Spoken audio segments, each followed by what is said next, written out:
One man is being victimized by our own government. One man whom they fear, yet who millions love. One man who is willing to take the poison arrows of lawfare.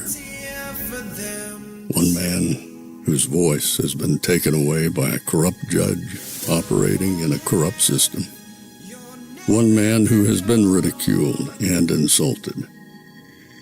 One man who refused to back down. One man who refused to back down. One man who refused to back down. One man who stands between us and them. One man that wants to see America protected again. One man who wants to see America prosper again. One man who understands that a man is a man and a woman is a woman.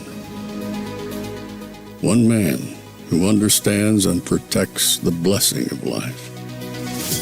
One man who wants to restore American exceptionalism. One man who once again wants to make America that shining city on a hill for all to see. A place where all the people of the world glowingly set their eyes upon. America.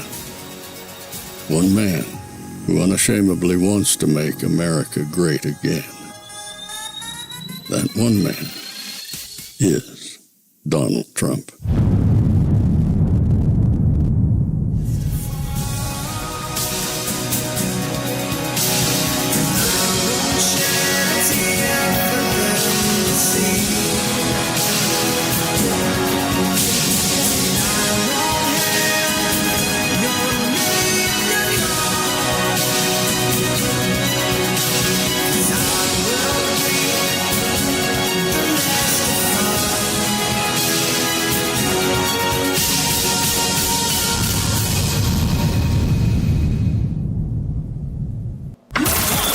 This is Fanfare with Barry Cunningham. What's up, everybody? We made it to the holiday weekend. Almost. We're almost right there. We're right there. It's Tuesday afternoon. I've looked at President Trump's schedule, and I'm like, no, that's a head fake. There is no way possible that President Trump is going to take off the next 4 or 5 days. It ain't happening. I know what the schedule says. The schedule says nothing is planned, but it seems as though I'm going to have to be on standby from now until Monday when he gets back from Mar-a-Lago, if that's where he's going. Who knows? But in any event, I hope you guys are getting ready. I hope you're getting ready to get some safe travel. I hope if you are going to get on the road that you have a safe journey to wherever it is you're going. You're going to see family members. I wish you very well. We'll be here holding down the fort. If you get tired of turkey, if you get your tryptophan fix and you're tired of football, you know, we'll be here. We'll be here sometime over the next couple days. Today is a different kind of a day because it's a holiday. Well, let's call it a holiday weekend, even though it's Tuesday. So let me give you an update on what the schedule will be like over the next couple days. Today I've got a different kind of show because the news is slow, so I figured I'd try something different. I've got an interview that Scott Bessent had on CNBC. I've got President Trump had his ceremony pardoning the turkeys, and he put some zingers out there. And I've got an interview that Kash Patel did with Catherine Herridge. Pretty interesting. Some people are trying to take him down over that. And then tonight, based upon the poll, I'm going to see if I can't show the movie It's a Wonderful Life tonight at 8 o'clock or maybe 7:30. Going to see it. But before I do that, obviously going to do some things on YouTube, and then we'll jump over to Rumble afterwards and actually show the movie. Obviously, almost everybody in this audience has obviously seen It's a Wonderful Life. The only difference this time is you're going to be around, 3 or 4, 5, 6, 7,000 other people, and you'll be able to converse with people you know and talk about the best parts. My best part, obviously, Clarence. Love Clarence. I would love to earn wings every time I do good for somebody. But in any event, we're gonna do that. And then tomorrow night, Thanksgiving Eve, we're doing an interview with Alpha Warrior. That will be on the Rumble side of things as well. Tomorrow afternoon, not really sure. I got to bring the car to the dealership. We'll see what happens. Let's see how the news evolves tomorrow. It might get really, really slow, or Trump could come out there and kick some butt. Who knows? Thursday, don't know. Let's play it by ear and figure out what we're going to do on Thanksgiving Day. We might just take the day off, but who knows? I might get bored. Robin may say she doesn't want to be around me anymore because I'm in her hair while she's cooking. So maybe I'll do a pre-dinner video, which incidentally, for me to do that, put in the chat right now. I want to know something. When do you have dinner on Thanksgiving? I'm in the South. It's different than when I was living up north with my family. In the South, they have dinner at about 12:30, 1 o'clock. That's when she'll have dinner ready at about 1 o'clock. I don't mind. It tastes good. And then you get to hit it again later on in early evening because it's sitting there and like, okay, let's hit this turkey and stuff all over again. But when do you have dinner on Thanksgiving? And it's funny because I think you're going to see the differences what people have, because depending upon what area of the country you're in, I bet you're going to see dinner as different times. When I was up in the Northeast, dinner was dinner. We'd have dinner on Sunday or a holiday about 4, 5, 6 o'clock. But once I got down into the South, they do it all different way down here. A whole different way, which I don't mind because you get to hit that thing twice.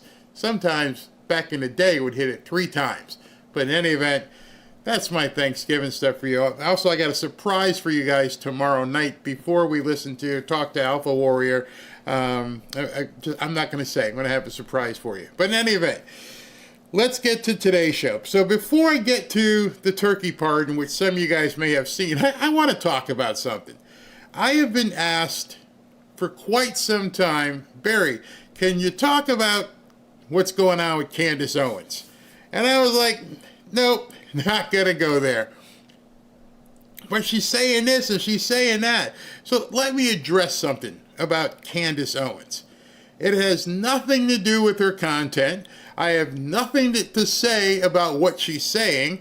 I have nothing to say about the allegations she's making. I don't care. You see, I am calling this woman, and some of you guys are getting pissed off, I am going to call her a brilliant woman. And I know some of you are clutching pearls right now. Barry, what are you saying? She's brilliant. She is absolutely brilliant as far as I'm concerned. She has figured out how to make a 7-figure plus business. Not 6, a 7-figure plus business catering to nuts. Yeah, I posted this earlier on X, and people were like, what are you talking about? I said, Candace Owens isn't insane or delusional that I know of. She's absolutely brilliant. She has found that the National Enquirer crowd on YouTube, they're obviously out there, and she's raking in huge dollars serving an underserved market of absolute manic nuts.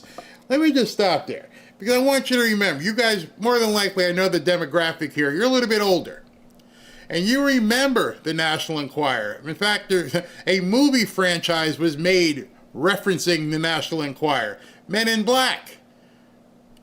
And he would read it and he goes, oh, Dennis Rodman's an alien? Yeah, he's been with you for quite some time. And the two-headed baby that could fly and all these kind of things. Why do you think that newspaper was right in front of you at the checkout stand forever? And all of us would look at this and who's buying this crap? Who's out there buying this crap? Never mind, there were people, taking that thing off the stand and taking it home and looking at it. Whether we like it or not, we have a lot of crazy people in this country. We have a lot of crazy people in this world. We just have to admit, there are a lot of people that you may not want to hang out with who are now coming out or have come out of the shadows, and they've come out on social media. And they seek out these corners of the interwebs where they can get their crazy. There's a whole bunch of them. They are legion. You know, as I wrote here, remember, the National Enquirer, if you go to your grocery store today, it's still there. It's still there. I remember when I was a kid. So this thing has transcended time. It's 60, 70 years old, if not older, where we've seen these tabloids that say crazy stuff. Well, ever since that thing has been there, people have been buying that crazy stuff.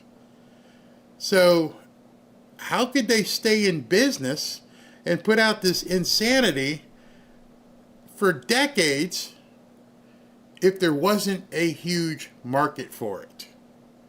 And understand, when you think, well, Barry, how can she be making any money? Well, those crazy people have to eat. They have to buy clothes. They still buy stuff. And the crazies are still being catered to by companies that like, well, I know you got to brush your teeth, I hope. I know you got to, wash your butt. You got to have some soap. I know you want to eat. I know you might drive a car. You're going to need pretty much the same stuff as everybody else does.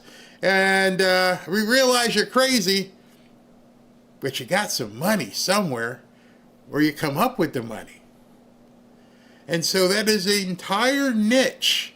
That's a very large niche of people who most creators, most television shows don't cater to. They don't want to amplify the insanity. But if you're willing to jump into that deep end of the pool, man, there's a lot of people there. There's a whole lot of people just waiting.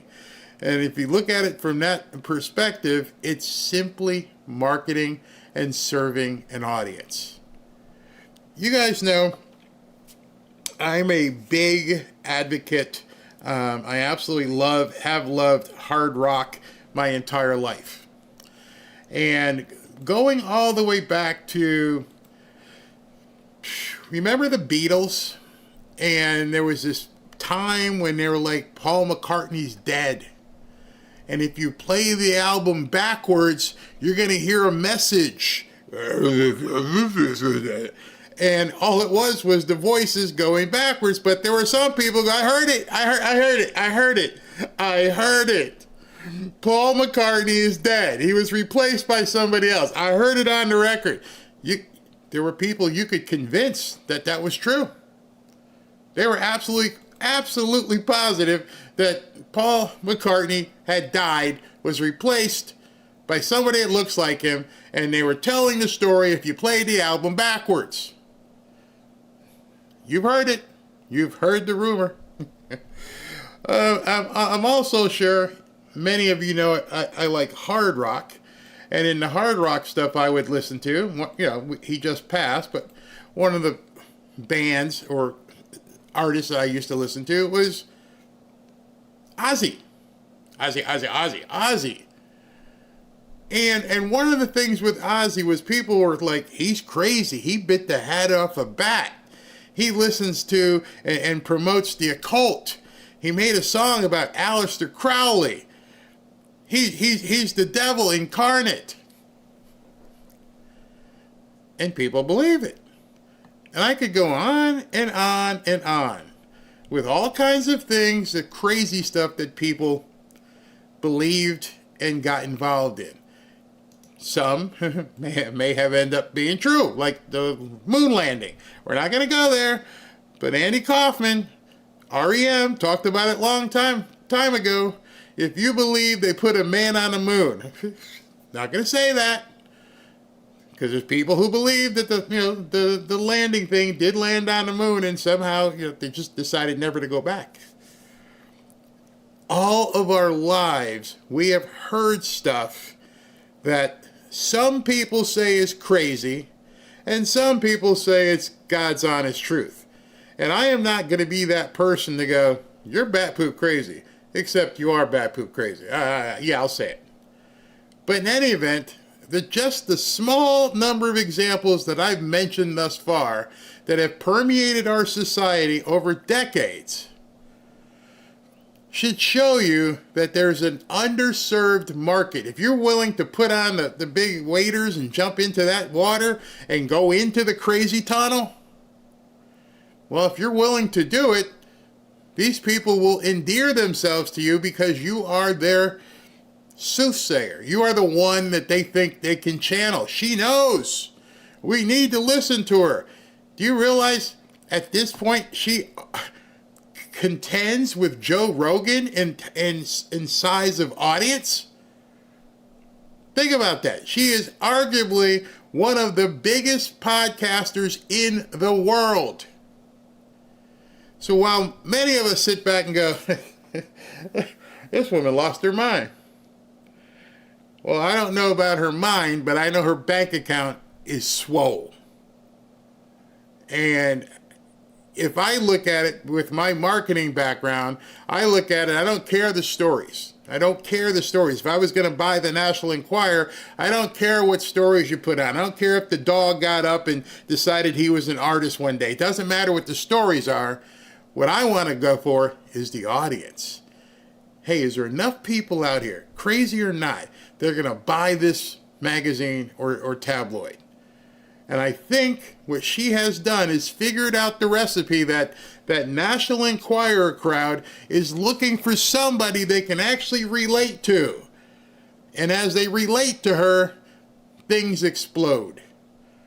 Now understand this. As a marketer, as a podcaster myself, I know to look at trends and data and everything else. I'm not going to go down that road that she's on, but I'm pretty sure the Democrats are catering to the crazies too. I'm pretty sure that they understand at this point that there's a large swath of people, especially white liberal women, white young liberal women, white old liberal women, who will believe anything they say. So in marketing, what you just heard was a segue.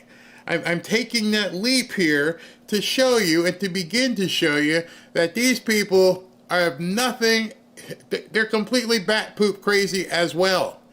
Because they've learned at this point that it doesn't matter if they're telling the truth. It doesn't matter if what they say is viable. There's enough of them. There's a legion that will march with them. That's what we're up against. They try to say we're uninformed, we're low information, low IQ, but the reason they say that is because they're guarding their legion of zombies. And so some of the podcasters and some of the news people and some of the politicians, trust me, they're watching what's going on with Candace Owens and going, I think we can use this to our advantage. And so I'm going to begin showing you some of that craziness right now. And like whenever you jump into the crazy land of things and you know, if you walk through the valley of darkness as we're about to go into, you realize there's something wrong with these people. Case in point. Thank you very much. I am so pleased that Robert Garcia is here and the mayor is here. This is an important press conference that is being held to let you know what we're all doing, resisting this low-down, dirty, no-good, filthy president of the United States of America. Exhibit 1, Your Honor. Since we're going to go into Crazy Town, we got to start with one of the archangel crazies out there, which is Maxine Waters. And there's people clapping. You tell him, girl. Yeah, he's low down, dirty scoundrel. You're talking to people like they're in the 3rd grade, and they're... You're right. Who are they? Who is she saying that to? I saw what some people had posted, and it's just insane. Let me go to Exhibit 2 here quickly so we can continue it. Listen to this. We cannot incarcerate our way out of violence. We've already tried that. And we've ended up with the largest prison population in the world without solving the problems of crime and violence. The addiction on jails and incarceration in this country, we have moved past that. It is racist, it is immoral, it is unholy, and it is not the way to drive violence down. Okay, unpack that. Putting people in jail for crimes they have committed is unholy. Putting people in jail for crimes they have committed is racist. What about the white people in jail? What about the Hispanics? What about the people who actually cut off people's heads and do bad things to women or kids? It's unholy to put them in jail? And people clap. Hence, that's exhibit number 2 or 3. Here's one for you. Oh, listen to this one. Our confirmation from the judge that we are formally out of the consent decree, but along the way I have preferred to use the term that we've graduated. We have taken back our own ownership of our agency. To be in the country undocumented is civil issue. We will not enforce civil law. And so our support is to make sure they're not going to get hurt and our community is not in danger. Okay.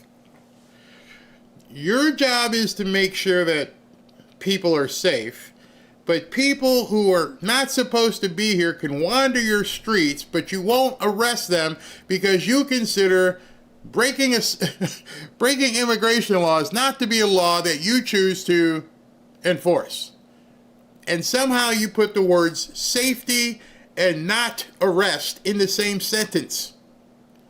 You choose not to put people in jail like the guy in Chicago because you deem getting in here illegally to be okay. Yet you want to uphold safety. How exactly does that work? How exactly are you going to tell people who live in incidentally, she's from New Orleans, that you're from New Orleans and we're going to let all these people in there. We have no idea who the hell they are. They may do whatever, and we're not going to do anything because in my mind, what they've done doesn't warrant any sort of arrest. But they might do something, steal something. Don't worry about it, it's civil. You ain't got to worry about it. How are you going to deem crimes that are crimes to be civil violations? Just, sort of like when you take the word illegal alien and turn it into undocumented. That in itself, to me, is a sickness. That, to me, in itself, is a modus operandi to take stupid people into thinking the words that they're saying no longer exist. Undocumented. What the hell does that mean? What exactly does that mean? Climate change. I live in Florida. The climate changes 2 or 3 times a day. But they're words that they try to put in front of other people so that the crazies all can wink and say it's undocumented and climate change. They can all say that and they'll look around and they all get it. And the rest of us like, huh? What are you talking about? And of course the ultimate one is fair share. Oh, you gotta pay your fair share. Ma'am, yeah. What is fair share? I don't know. I've never seen it. But how can you be advocating for it if you can't even define it? What's a woman? Oh, go away. Heresy. Insane people being catered to by people who know the insane people are out there. The entirety, I came up with this last night, that the entirety of the Democrat Party is based upon placating the insane. Because nothing makes sense. It is truly helter-skelter.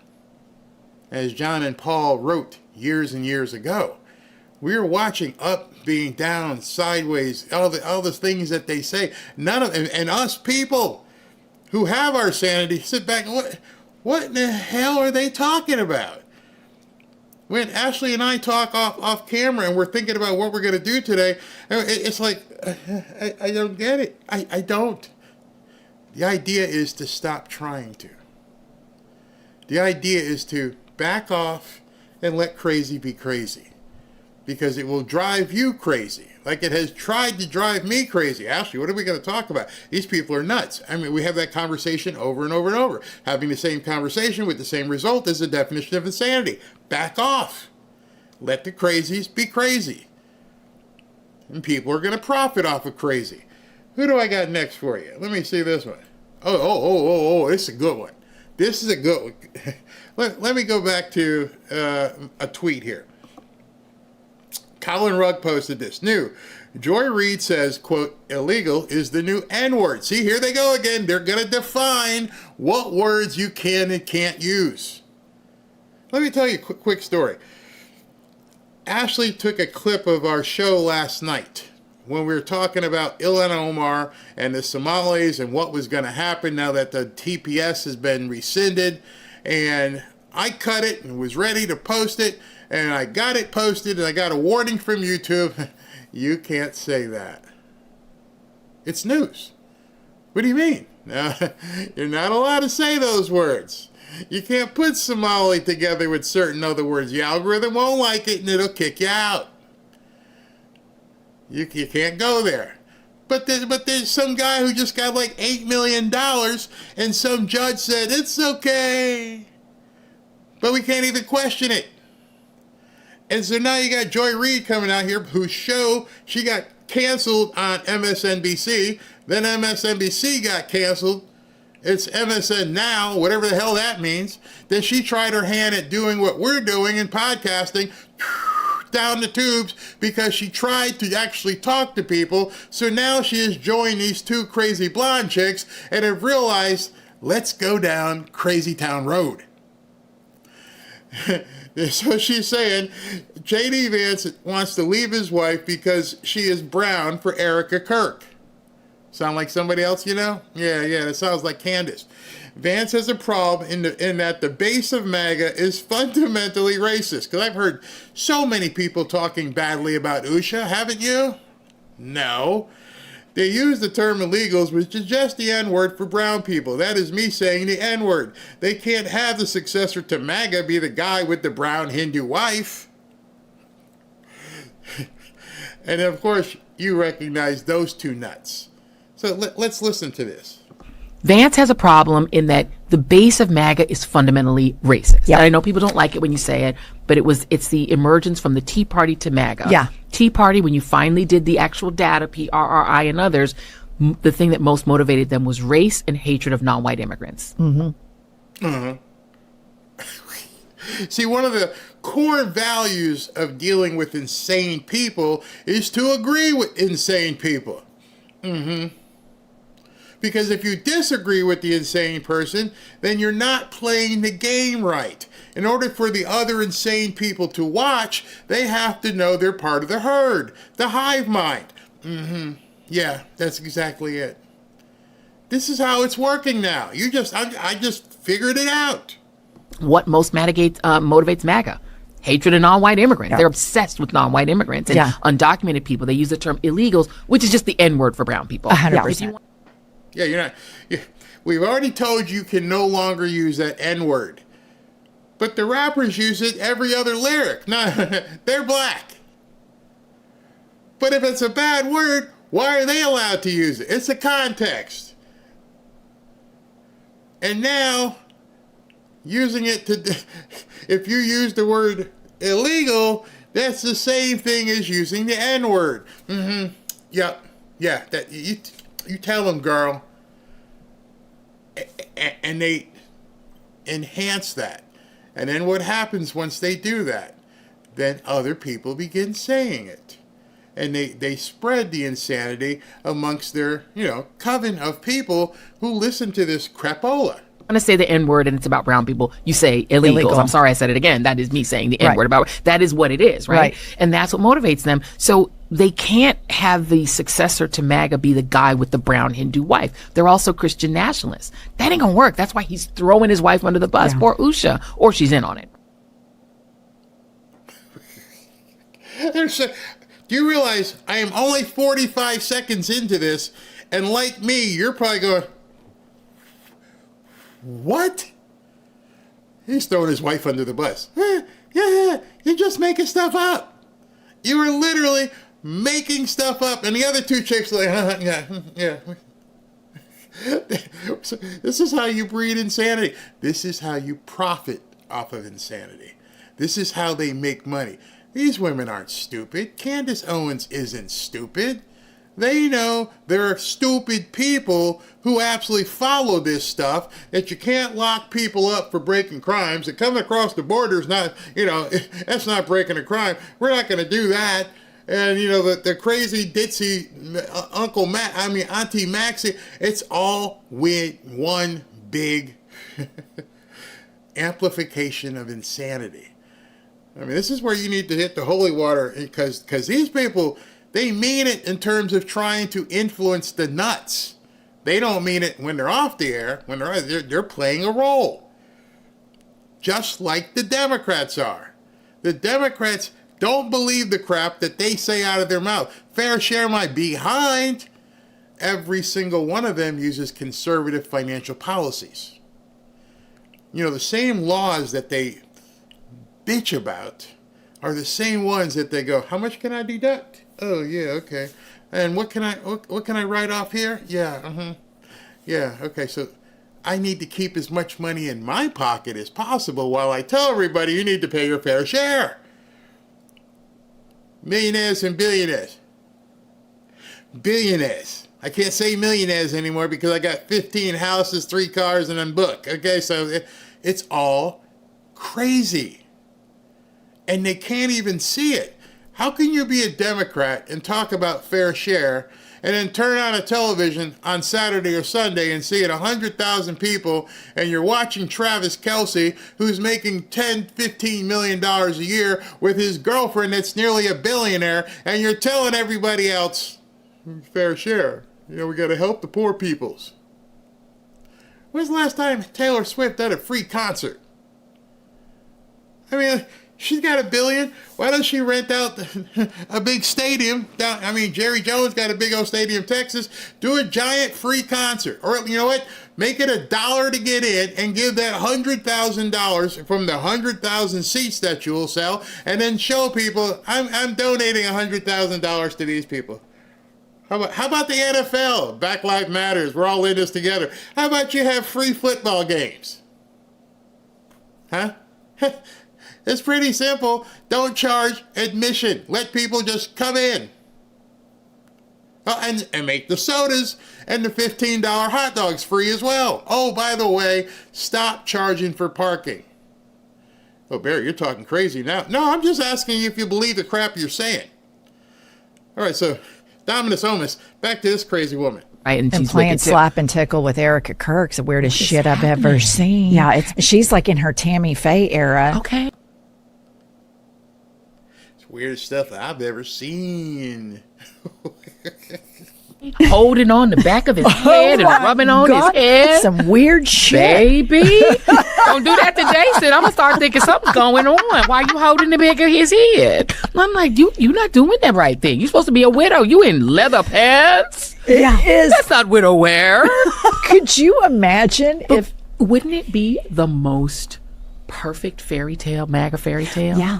If he finally sees the light that he needs a white queen instead of this brown Hindu. I mean, I'm not saying that's happening. Right. Or maybe that Usha's not even in on it. Maybe she's whatever. But that's one entrant. Another entrant is frankly Donald Trump Jr. If he can, keep it together. So when you say, I told Ashley, I don't like sharing these people's videos on X because I know why they're saying the stuff that they're saying. Number one, it gets you pissed off. I bet you if I look over in the chat, there's a bunch of y'all pissed off. But you're not the intended audience. They have figured out, hey man, this Candace Owens stuff really works. It doesn't matter who it is that's pushing the click button. All the advertisers care about is that the click button gets clicked. And if they watch the video and they stay for a while and a few ads get run, it doesn't matter if we're telling the truth. We can just make up everything. JD's actually a tranny. You can say whatever you want. They don't care. Because he's got the name. Yeah. He's the son. Yeah. Maybe it's him, right? Right. And then there's other entrants. Bannon can't do it because he's sloppy and look a hot mess. And everybody like total a alky. ugly man. You know what I mean? You're hideous. That's not going to be him. So it's like, well, who could it be? Charlie Kirk was said to be one of the contestants to inherit the throne. Well, he's gone. Mm-hmm. And then the other person there are two other people who I think are potential inheritors that we don't talk about as much because neither of them are politicians. One of them is Tucker Carlson. Yeah, who totally. has been positioning himself for a long time. When he's not getting attacked by demons. In his sleep. Oh, this is next level marketing that most people never attain. They don't understand what goes into catering to crazies. You know, when I'm talking to you, I realize you've got your feet on the ground. You can look at this with chagrin and furrowed eyebrows and go, what in the heck are these people talking about? But that discernment that you have, there's an entire group, legion of people who don't have that discernment. If Candace Owens can say she's looking to get taken out by Macron because he's talking about, and there's people actually like, ooh, her life's in danger. She's got receipts. Just think about that. Think about that. There's people and they will attack you if you question her. I have seen it online. People like, you just don't know what she's got. I'm gonna back off, y'all crazy. You are absolutely bat poop crazy. That's fucking crazy now. Come on now. Let me ask. He says it out loud. But honestly, if you were Beelzebub or a demon, who best to get into bed with? I want to tell you. Man, oh man, oh man. Shower time. But we're not done. I'm going to prove it to you some more. Who do I have next up in my bag of crazies here? Let's see the bag. Oh, this one. I am telling you that we are a land of immigrants. It is time to do immigration right. It is time to make sure that we live up to the promise of this country. The idea that someone ran and said that I will get rid of the bad guys, yet we know more than 50% of the people that are currently being detained in custody have no criminal records at all. Zero, nada. So tell me why you are taking those people out of their communities. They are our nation. Okay, can you slow down a little bit? Let me tell you. They're not supposed to be here. How does that work for you? In your diatribe of them not doing anything wrong, you forgot the essential issue is that they're not supposed to be here. I know you guys need them for voters. I know you conflate legal immigration with illegal immigration. To you, there is no difference. See, that's another thing. Let's just merge these two things so the crazies will understand this is how this country was built. This country was built on immigrants. You're missing the qualifier. It doesn't matter. It doesn't matter. It's all the same. And if they can convince enough crazies, which is exactly what they're doing, this is why they say what they say. They are our friends, and frankly, they contribute to the fabric of this country. They are what make this country great, not your thuggish ICE agents who literally are spitting on our Constitution, as well as everything that we think patriotism ought to be. So, spitting on the Constitution because you're in law enforcement is bad. Those people who are trying to enforce what the Constitution says they're the bad guys. But the good guys are the guys who tore up the Constitution. Subliminal, what they're saying. I'm thinking maybe because she's got that aardvark sitting on her head that people are looking at her head and going, what What is that? And they're not listening to what she says. It looks like a grizzly bear pooped on her head. And then it grew. But don't listen to or what she's saying. Just, do you know there's something on your head? Looks like an otter? I don't know what it is. But it's just like sitting there.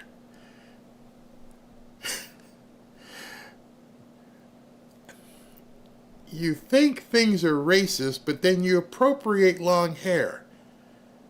Let that sink in. Let that sink in as you hear, at least Joy Reid ain't got no hair. At least she can say that. I don't appropriate anymore. I used to wear wigs, but now I just go with what I got. While the rest of them talk about racism, while you're trying to appropriate white women hair. I mean, look at my locks. I've got my long hair. Huh?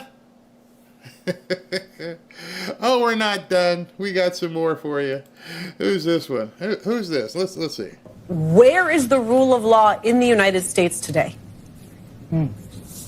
It's a lawless United States. The Department of Homeland Security should just change its name, because that's not what they are doing right now as they chase our immigrant community. But we have to, as Democrats, make it clear to Republicans as we seek and intend to go into the majority that they are going to have to answer for this, and it's all coming out. Because I promise you, right now, they think they're invincible. They let these ICE agents be invisible, and they don't think we have the balls to hold them accountable, because they look at the way we've acted in the past where we didn't flex when we had power. And it's not about retribution. It's about accountability. Accountability is the new word they're using also with affordability. Is they like their abilities. Accountability.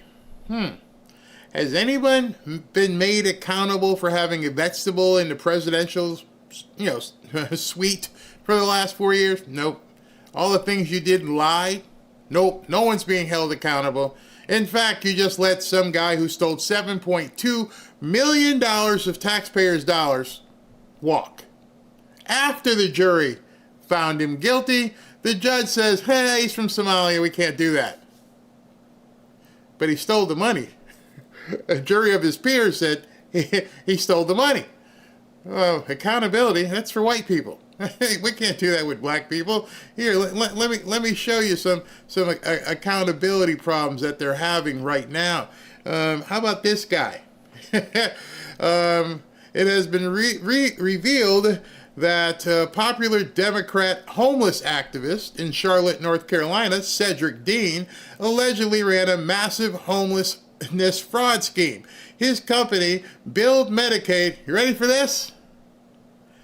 $1 million per month to take care of the homeless, but he didn't get around to it. $1 million a month for something that he was supposed to do, but he didn't do, and the media won't even talk about it. There's no accountability for real crime. There's only accountability for white crime that President Trump may have with law enforcement. Again, you have to be bat poop crazy not to see what's going on. And there's, as I said, there is a big, giant market for it over and over and over.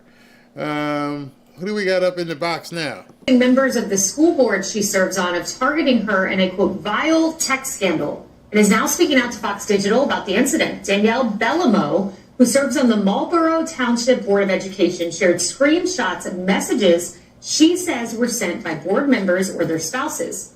One provided to the New York Post reads, quote, I swear she can't die soon enough, and, quote, I'm going to slaughter her now.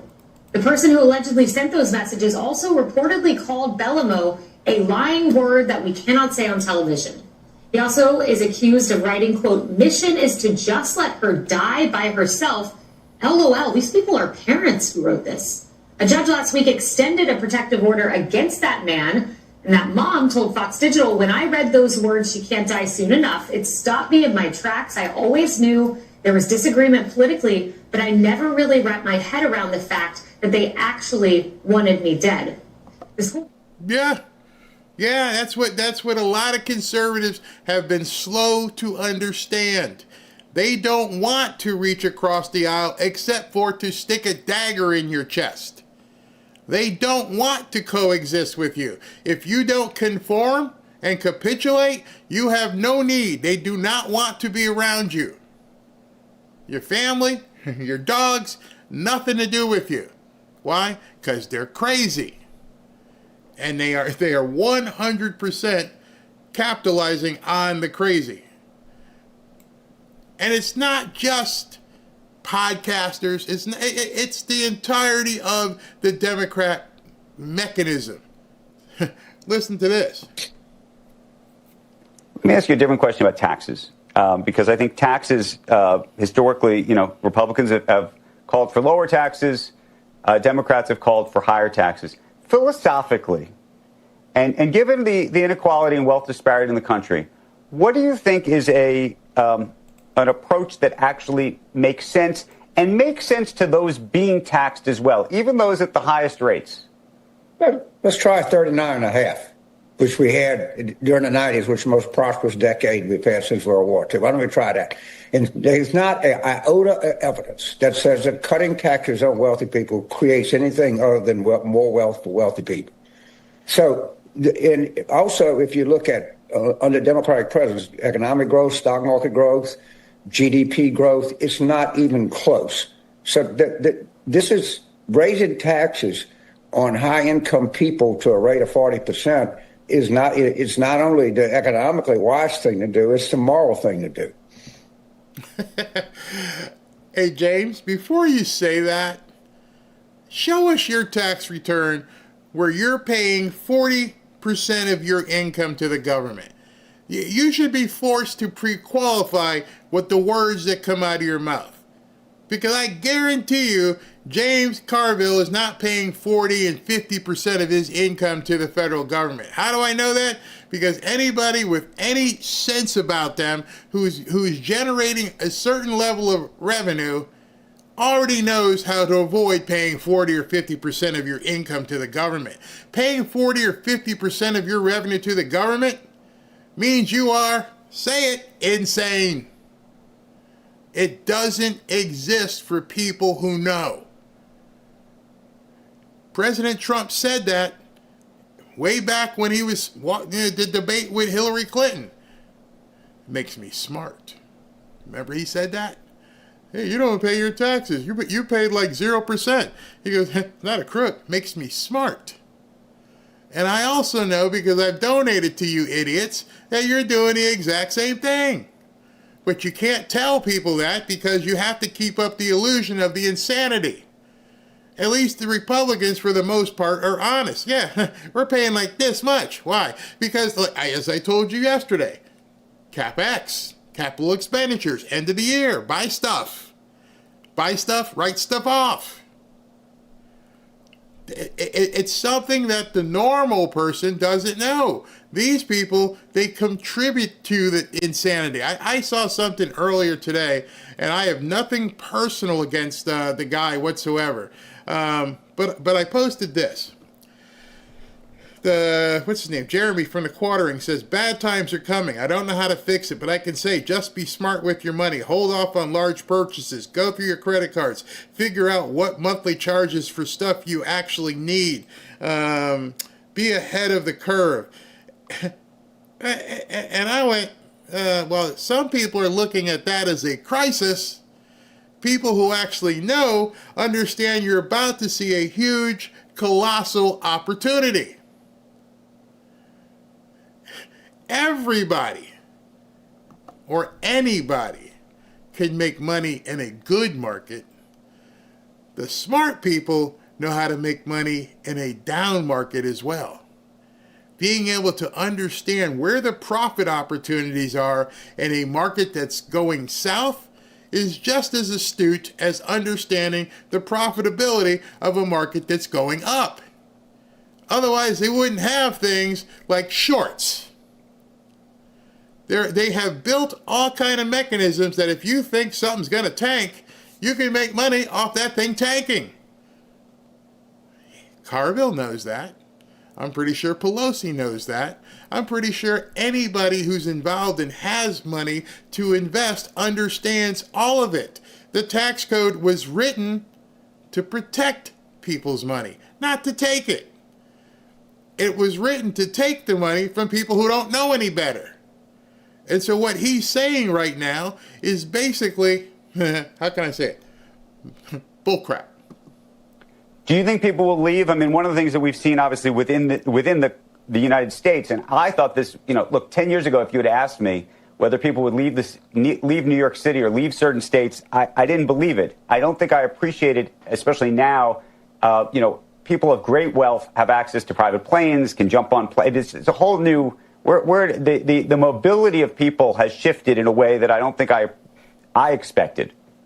Well, if you got to pay all the things that people have paid for in this country and all the sacrifices they've made, if you can't live in a country with a 40% tax rate on your income above $500,000, then go, dude. We don't need you. Go.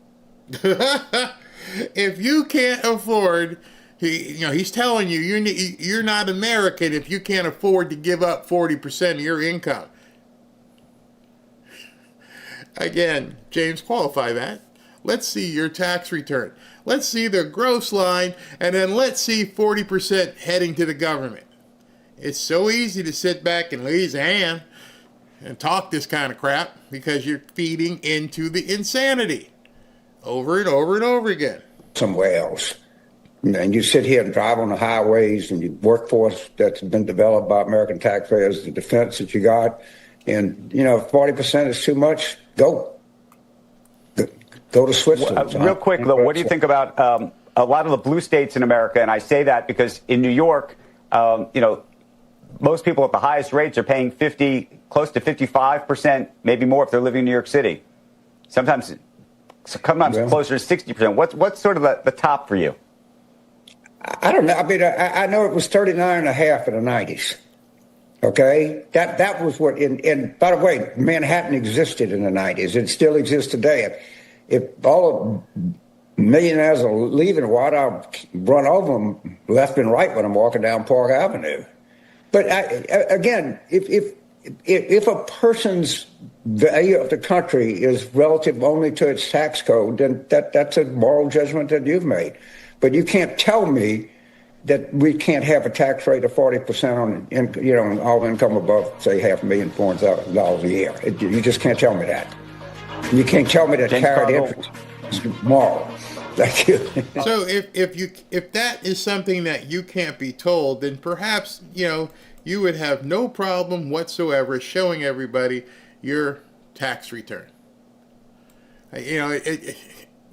I can't interview people like this because I would ask that question. All right, James, what did you pay last year? Dude, you just said, well, first of all, I know you make more than $500,000. So if you make more than $500,000, you're telling me that you cut a check for $200,000 to the government. See, I can do some math. Did you pay $200,000 or more to the government last year? Hello, James? You're not here? He's gone. I got one more for you from one of the queens of craziness. Hegseth really the best person to be running the Department of Defense? He was supposed to surround himself with all the best people because DEI, diversity, equity, and inclusion is wrong. It looks like he's got a pretty non-diverse cabinet that's just completely unqualified and doesn't have any merit. Just too many white people. So I didn't know this was going to go on so long, but nonetheless, I wanted to show you guys that to give you an idea that these people are absolute nuts. I'm going to take some comments. I will be right back. It's genius. It's pure genius. America is the country that started the AI race. And as President of the United States, I'm here today to declare that America is going to win it. We're going to work hard. We're going to win it. Why do so many financial experts call silver the most undervalued asset today? Because silver is essential to the future, from solar tech and electric vehicles to the explosive growth of artificial intelligence. Demand is rising fast, and yet silver is still trading at a bargain. With billions pouring into AI, silver prices have only one place to go, and that's up. In fact, silver may be the most overlooked asset class in financial planning. The opportunity for silver is well documented. The market for silver could double or even triple by 2026. You see, I believe in hard assets like this bar of silver. You can hold it in your hand, you can put it in your IRA, you can put it in your home safe, and relative to gold, it's very affordable. That's why I urge you to call my friends at Lear Capital and get their free report, The AI Revolution, and see why silver prices could be set to soar. Call 800-601-5430 or go to learberry.com. But don't wait. We all know. We've seen it. The government can print lots and lots of dollars, but they can't print silver.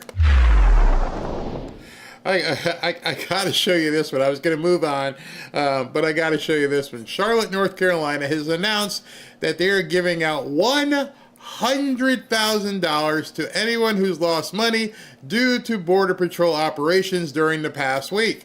These funds are going to nonprofits like Carolina Migrant Network and Latin American Coalition.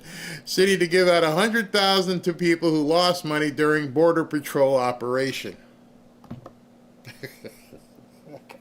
I just can't. I can't with these people. It makes absolutely no sense.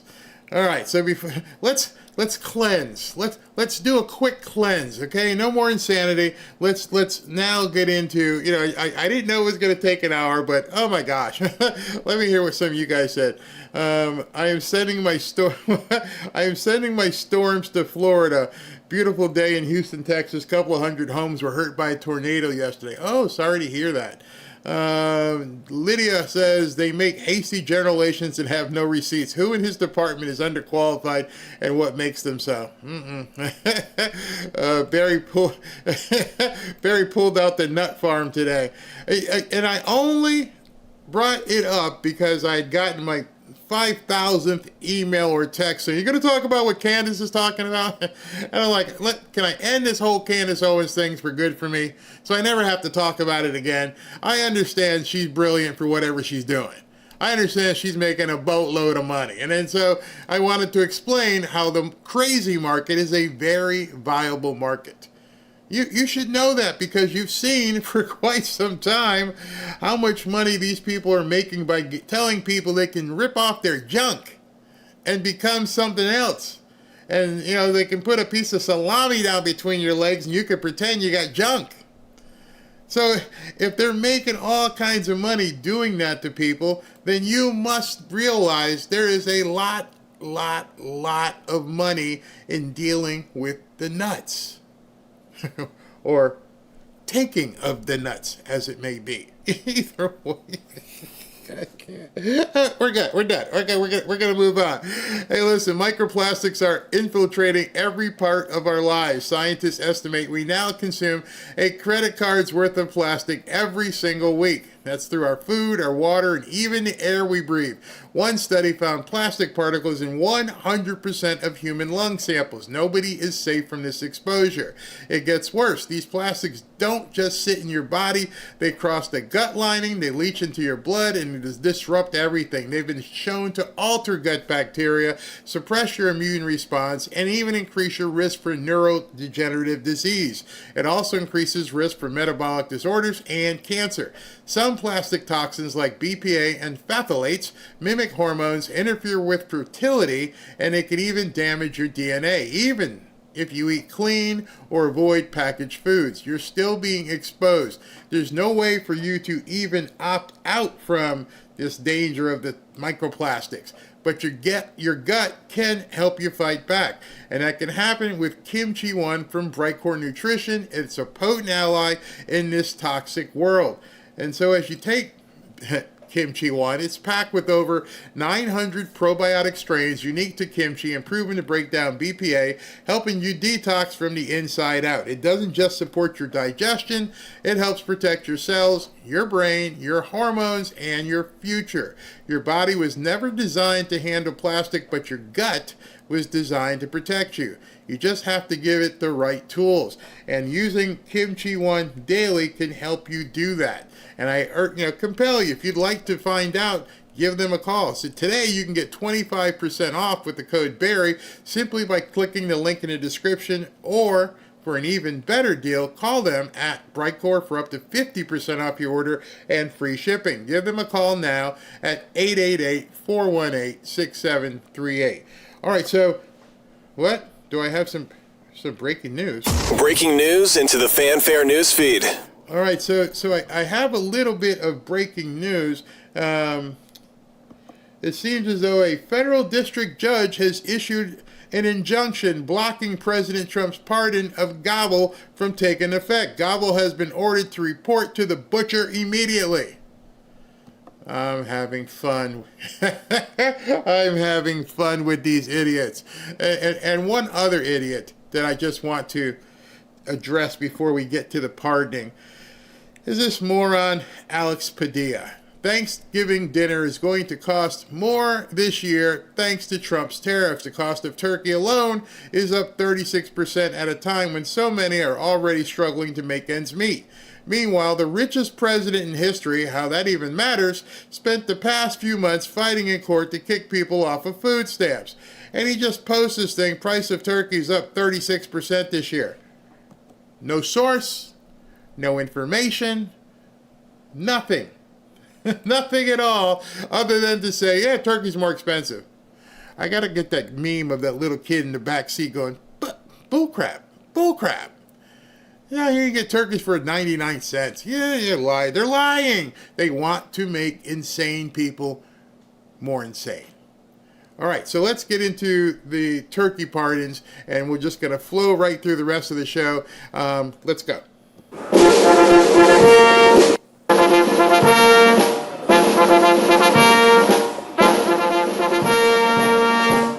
Ladies and gentlemen, the President of the United States and First Lady Melania Trump.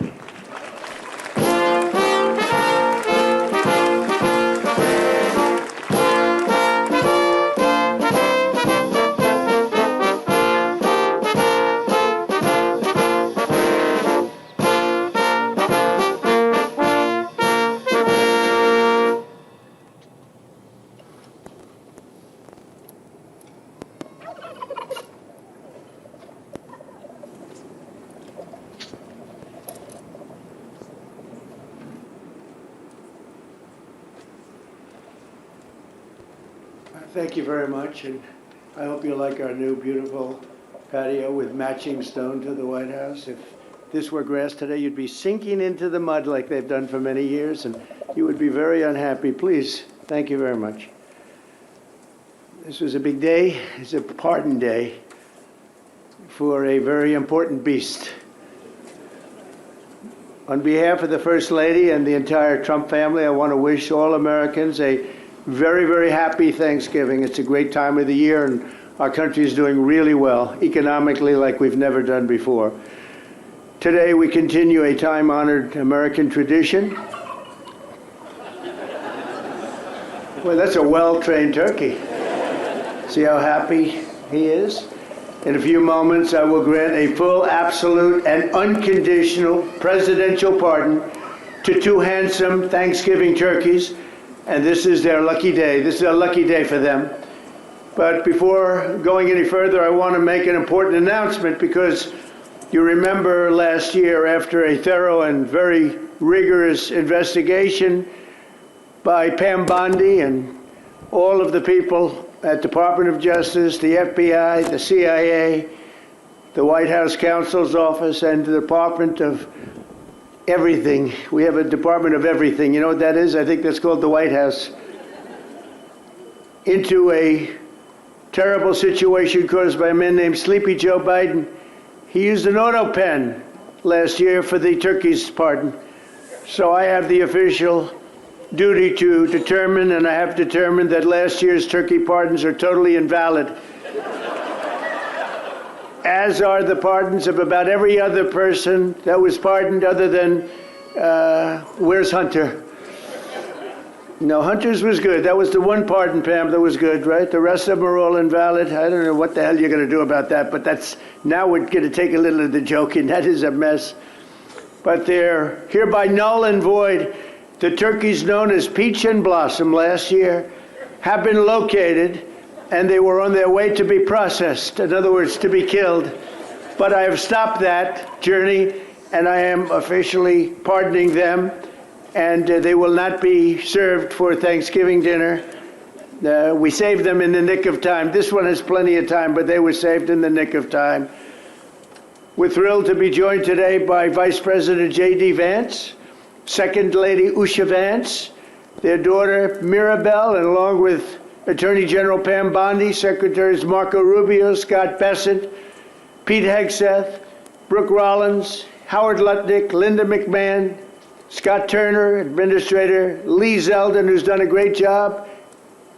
A nuclear power plant gets approved in less than a week. Okay? I'm only kidding, but pretty close to that. And we have more. Where's Lee? Stand up, Lee. One of my great superstars. Thank you. It used to take 20 years before you got rejected when you put in an application. Now we're doing them in a matter of weeks, right? And that's why we have the biggest plants anywhere in the world. We're leading in AI. We're leading in everything. Our auto plants are pouring back into our country. Wait till you see the jobs coming with them. But many of them are under construction, but Lee's done a great job in getting those approvals. I appreciate it very much. FBI Director Kash Patel, who's been very busy and doing a great job. Also, thank you, Kash. Along with members of, you got a following, Kash. Along with members of Congress, and in particular, I want to mention Jason Smith and David Rozier. Where are those two guys? Come on, stand up, fellas. What good people. Jason knows more about the tax code than any living human being. He knows so much, we don't even want to hear about it, right? Too complicated. We're going to make it a simpler code. But we did in the great big beautiful bill that was just passed, your imprints all over that, and it's amazing. The biggest tax cuts in the history of our country for middle-income people. The biggest tax cuts in the history of our country for middle-income people. And the biggest jobs bill ever passed, and nobody thought we could get that one done. I'm glad. We actually put 4 years, actually probably 8 or 10 years, but we put 4 years worth of material into one great, big, beautiful bill. So that worked out very well, and I want to thank everybody for working on it. JD, that was a great, well, you know, we were going to do it in small bills. We're going to have 18 bills and do it along the process. I'm glad, Scott, that we got it done. Because dealing with these Democrats, I think that was our one shot. But we have it all in one great, big, beautiful bill. Thanks as well to the chairman of the National Turkey Federation and the CEO of Butterball. That's a big deal. Jay Jandren. Where's Jay? Thank you. Stand up, Jay. Thank you very much. Along with his wife, Leslie, and their 3 children, as well as the farmer who raised these 2 magnificent birds, Travis Pittman and Wayne County, North Carolina. I won Wayne County by a lot. That means you had to vote for Trump, I think. I won by 92%. I like Wayne County. They're doing all right, right? And this is like a record-setting turkey that's going to be saved. The turkeys being pardoned today go by the names of Gobble and Waddle. When I first saw their pictures, I thought we should send them, I shouldn't say this. I was going to call them Chuck and Nancy. But then I realized I wouldn't be pardoning them. I would never pardon those 2 people. I wouldn't pardon them. I wouldn't care what Melania told me. Darling, I think it would be a nice thing to do. I won't do it, darling. These are 2 of the largest turkeys ever presented to an American president, over 50 pounds each. It's the largest we've ever had. And those are big turkeys. Are they as good as the normal-sized turkey? Better or as good? Do they tend to be a little fatty, maybe? No, he said no. He knows the turkey business. Anyway, despite their size, Secretary Kennedy has formally certified that these are the first ever Maha turkeys. I don't know if I agree with that. These are Maha. In other words, they could be fat, but they're still Maha. They've been fattened on a steady diet of grass, beef, to allow the smoothies and all of the other things that they've been eating for this occasion. This was a really big occasion, but they've eaten every fattening food that you can eat. We wanted to really make them special, and they really are. They're like record-setting. I've never seen a turkey that big before. Are they violent at all? Will they attack as I walk over? Because if they were, I'll stay right up here. But as you know, we're a tough on crime administration. We are tough on crime. You know, our border had 0 people coming in for the last 7 months, right? 0. I mean, even I find that hard to believe. They had millions and millions of people pour into our border from prisons, from mental institutions, gang members, drug dealers. They poured in to our country like we were stupid people. We're not stupid people anymore. But nobody's ever seen anything. The job that they've done on the Tom Homan, Kristi Noem, the whole group, the job they've done on the border is almost like a miracle. We have, and the people that make these statistics that said 0, they've said 0 for the last 7 months. It has to be like a few people got in, but they say 0. And they're radical left Democrats to do the scoring. So I can't imagine they did that for us. The truth is, we have no people coming into our country illegally. It's an amazing statistic, and I'm very proud of it. And we have the most people working in the United States today, by far, than we ever had in the history of our country. So those are all good numbers.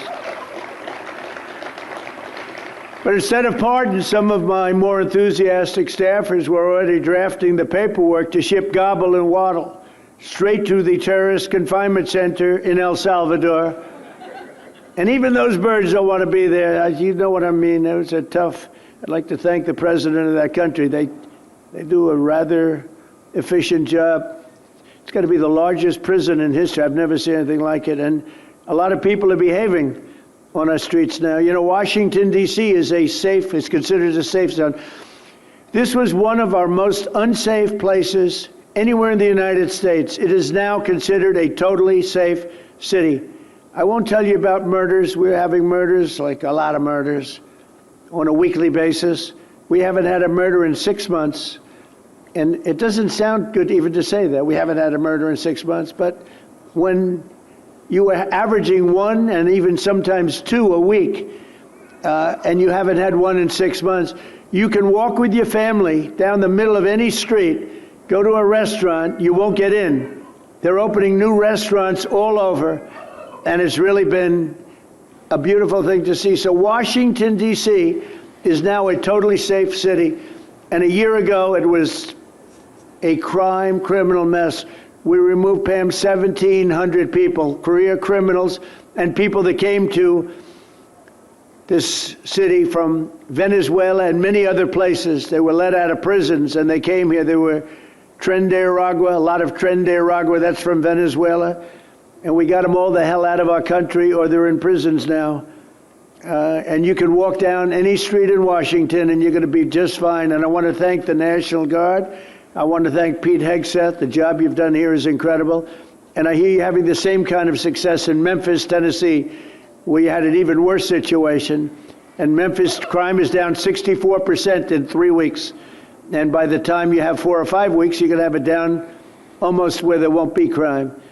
And we could do that in Chicago, by the way, if they would let us. If the mayor was a low IQ person, but he should understand this. This is a very serious thing. You saw all the crime that took place last night, the night before. The woman with the burning, they burned the woman. To be talking about that now, they burned this beautiful woman riding in a train. A man was arrested 72 times. 72 times, think of that. And they'll let him out again. The liberal judges will let him out again. But we're ready to go. You know, we've been moving toward Chicago. We have a governor that thinks it's wonderful that only like 7 people were killed this week. But we are moving toward doing, and we're going to, if crime gets, it's horrible what's happening in Chicago. We could make Chicago a safe city in a period of 4 weeks. In a period of 8 weeks, 9 weeks, 10 weeks, it would be totally safe. And the people of Chicago want us to go there. And if you look at the crime that's taken place in Chicago in the last 2 weeks, just take a look. It's on the front page of every newspaper. It's out of control. The mayor is incompetent, and the governor is a big fat slob. He ought to invite us in, say, please make Chicago safe. We're going to lose a great city if we don't do it quickly. Make Chicago, we'll do the same thing as we did in D.C., the same thing as we did everywhere we've gone. It's become almost instantly safe.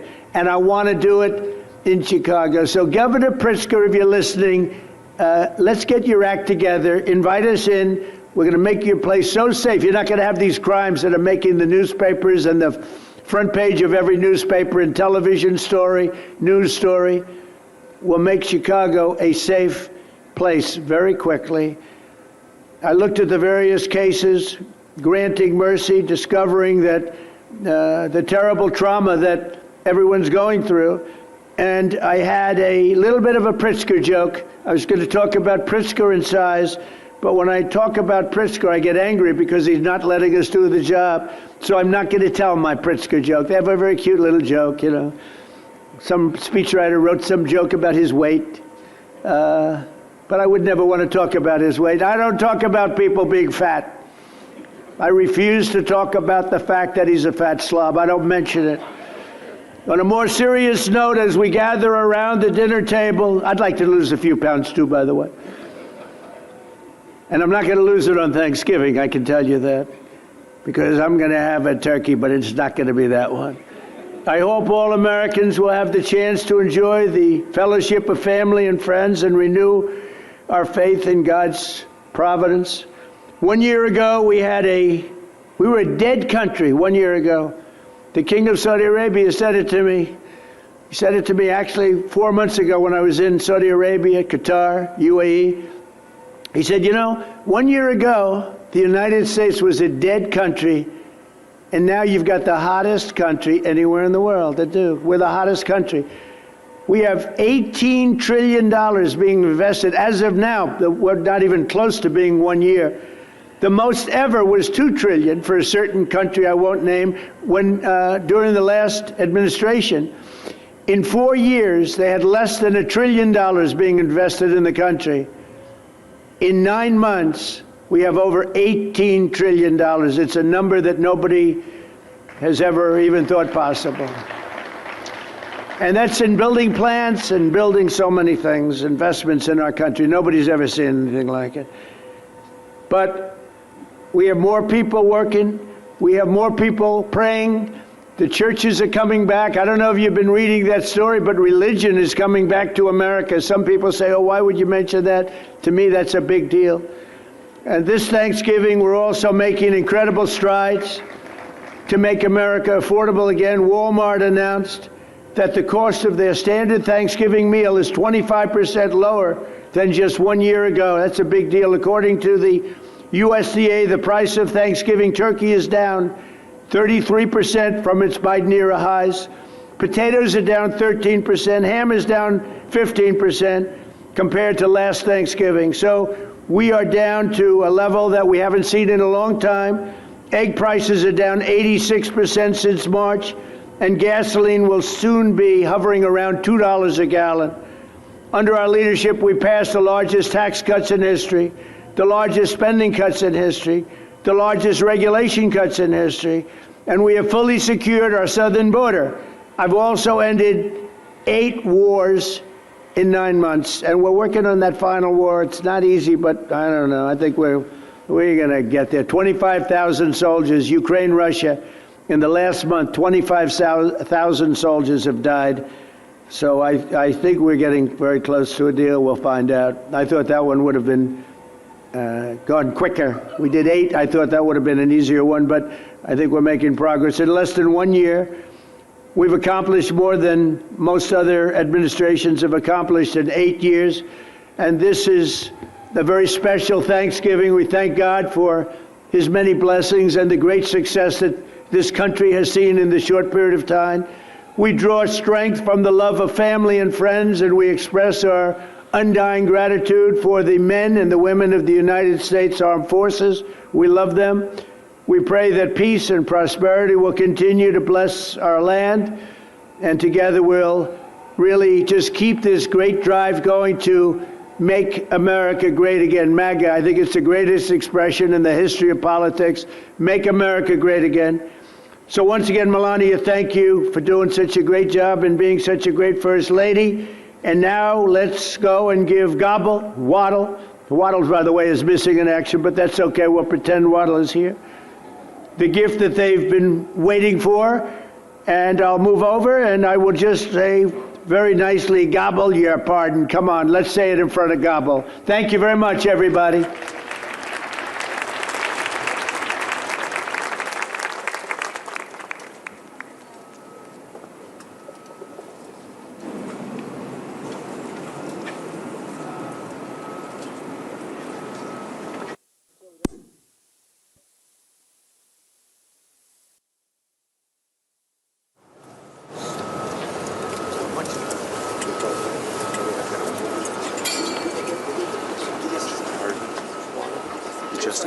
Looks like a rather violent bird. Anyway, are you ready? Gobble. I just want to. It's very important. You are hereby unconditionally pardoned. Praise the Lord. Praise the Lord.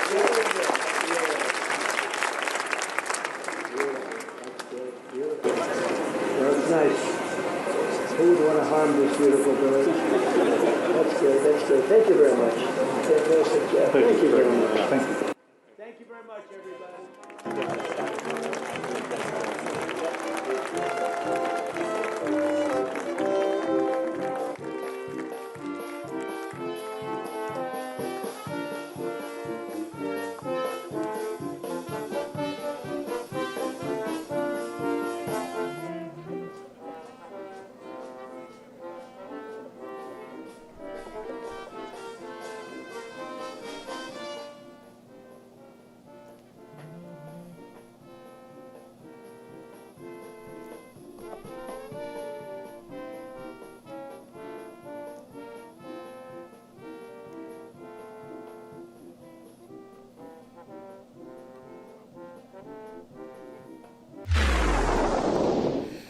I hope you guys liked that as much as I did. That was just a cleanse, a timeline cleanse after talking about all the nutty stuff from the crazy Democrats. And coming up next is an interview with CNBC and Scott Bessent talking about where things are looking in 2026 that I hope you guys find interested in. Before I go there, let me talk to you about Chapter. We only got a short period of time left. I'm sure right now you are aware, if you're in that 65 group like I am, that it's annual Medicare enrollment time. You got to do it. If you're going to get on Medicare, you got to do it now, I believe, before December 7th or December 10th. And right now, if you're in that age group, you're probably getting buried under the same spam calls and junk mail you are that I'm getting. And it's a nightmare. I've also learned that certain Medicare plans change every year. Apparently, some even disappear. So for those of us that love our plans today, it might not be the best one for you in 2026. And if you don't double check, you could lose coverage for the doctors or prescriptions that you count on. To make matters worse, most Medicare agents are just pushing the plans that pay them the biggest commissions. They don't really care about you. That's why I recommend for everyone in the Fanfare family that's getting to be 65 that they check out Fanfare. They check every single plan in America to make sure that you get the best deal. And on average, they can save people $1,100 a year. And as I've said many times, if you're not into needing savings, they can also get you the best plan for whatever you want to pay. They made it dead simple for Robin and I. They will review all of your options in under one 20-minute free phone call. So if you're already on the right plan, don't worry about it. You're done. If not, they'll help you switch to a better plan. So get some peace of mind during this enrollment period. Call Chapter at 475-328-3545 and make sure you're set heading into 2026. Or, as it says on the screen, you can go to askchapter.org/Barry and find out more information there as well. All right, we're going to have a little promo, and we'll be back in about 90 seconds. Hey everybody, Barry has a couple things to let you know about. Fanfare is giving away a free fishing trip. We're going to fly you and a guest down to South Florida for a 3-day, 2-night getaway. You'll go on a deep-sea fishing trip with Robin. And Barry and Robin will take you and your guest out to dinner. To enter to win, go to fanfareshop.org/fishing. It's easy and it's free to enter. Second, if you'd like to join our private group on X, go to fanfareshop.org/group and join 18,000 fellow patriots. It's a safe space for patriots as it's curated and moderated. Again, that's fanfareshop.org/group. One more thing, if you'd like to be a part of the show, submit a 60-second video by going to fanfareshop.org/submit video. Last, but certainly not least, if you'd like to request a free Bible, please go to fanfareshop.org/Bible. We have a long list, but we're getting them out as soon as we can. Again, that's fanfareshop.org/Bible. Thanks for being a part of the Fanfare family. Now back to the show. Welcome back to Fanfare with Barry Cunningham. President Trump announcing that he will be visiting Beijing in April following a phone call with Chinese President Xi. The two continued their discussions on China's agreement to purchase U.S. soybeans while the U.S. lowers tariffs on China. Joining us right now with more on the U.S.-China trade latest is Treasury Secretary Scott Bessent. And Mr. Secretary, thank you very much for being with us this morning. Good morning, Becky. Good morning, Andrew. Why don't we start with this latest, what we're seeing right now and what we've heard from this conversation with President Trump and President Xi. The readouts from the two countries were a little different. Obviously, the United States has a very important push on making sure that China does step up its purchases of soybeans. How is that going? Well, first of all, Becky, to set the record straight, President Trump initiated the call 30 days after the historic meeting in Busan, South Korea, between the two leaders. They have a great relationship. And as far as the soybeans, the Chinese are right on schedule in terms of the cadence of their purchases. Over the next 3.5 years, we're going to see the 87.5 million metric tons purchased by the Chinese, minimum, and they are right on schedule. There have been some reports coming from China where their take on this talk is a little different. At least what they emphasized in the talks was a little different. They bring up both Ukraine and the U.S. position and the Chinese position on Taiwan. What is the U.S. position on Taiwan at this point? U.S. position on Taiwan is unchanged. And on Ukraine, President and Party Chair Xi agreed that the peace in this Ukraine conflict, they must move forward, and they agreed to work together on it. Am I right to think that this is a truce, but maybe a little bit of an uneasy truce at this point? How secure and settled are you feeling with where we stand with China right now? Well, we have a 1 year, what I would say, pause. And Becky, what I feel very good about is the relationship between the leaders, because when the leaders can have calls like this at the highest level, then bad things don't happen. It was the strong relationship, President Trump showing leadership that sort of calm things down between the two countries. And look, we're always going to be rivals. We're always going to be rivals. That's natural. But are there things we can do together? Yes. We have the relationship in a good place. President Trump is going to do a state visit to Beijing. Xi is going to come to the U.S. for a state visit. He'll also be in the U.S. for the G20 at Doral, and President Trump may attend the APEC summit in Shenzhen in November. So if there are 4 meetings during the year, I think that gives the relationship great stability, and stability is good for the American people and good for the world economy. Mr. Secretary, I wanted to pivot the conversation. We've been talking all fall with you about the prospect of the president selecting a new Fed chair. And as we get closer to the end of the year, I wanted to get an update as to where things perhaps stand right now. Yep. So we're going to have the last interview in the second round today, Andrew. We got 5 very strong candidates. I'm impressed with all of them. And Andrew, I'll tell you, one of the things in terms of the criteria that I've been looking for that I have morphed a bit on in the fall when we started with 11 candidates is in talking to these candidates, I realized the Fed has become this very complicated operation. It's no longer just a price setting of money. There's this very complicated calculus between the monetary policy, the balance sheet, and regulatory policy. And we've really emphasized in the interviews what's the interplay for that calculus in terms of the best way forward for the American economy, and what is each person's point of view in terms of protecting the American people, protecting the economy, and moving forward with the dual mandate. Can you give us a hint? We often talk about the two Kevins, Kevin Warsh and Kevin Hassett, being the front runners. Is that still the case? Andrew, I'm still got one interview left, so I don't think it would be prudent to give any hints. And I think that there's a very good chance that the president will make an announcement before Christmas. But it's his prerogative whether it's before the Christmas holidays in the New Year's.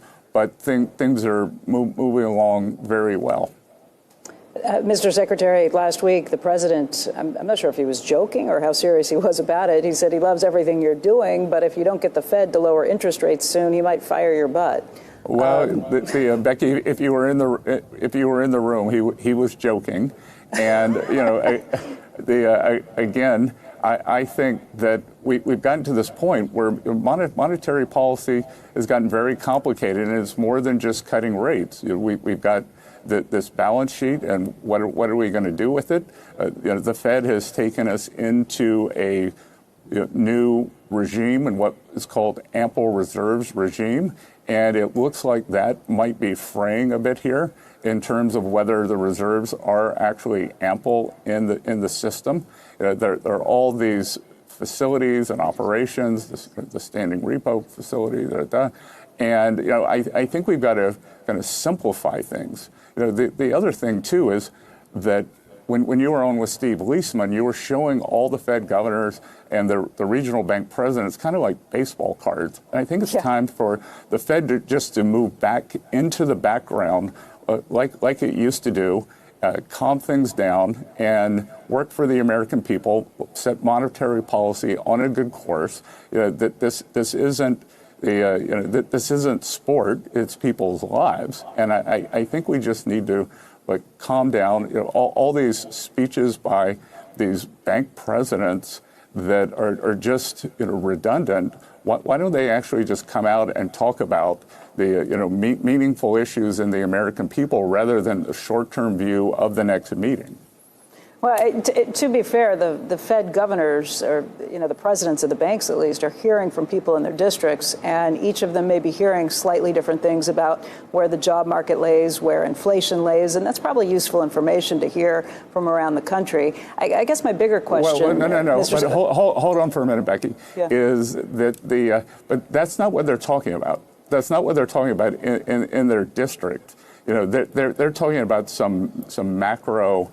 Well, Susan Collins was saying she hears about inflation. She was just on last week with Steve Leisman, the Boston Fed president, and she was saying that she does hear a lot about inflation from within her district. That was kind of the part of that interview that jumped out to me the most. Well, the other thing I'll tell you that I find very interesting is, these regional presidents were supposed to be people from the district, and it was supposed to break the New York hold on the reserve banks. And we've got at least 3, maybe 4 of the reserve banks where people were hired from outside the district. They don't even live in their district. They commute back to New York.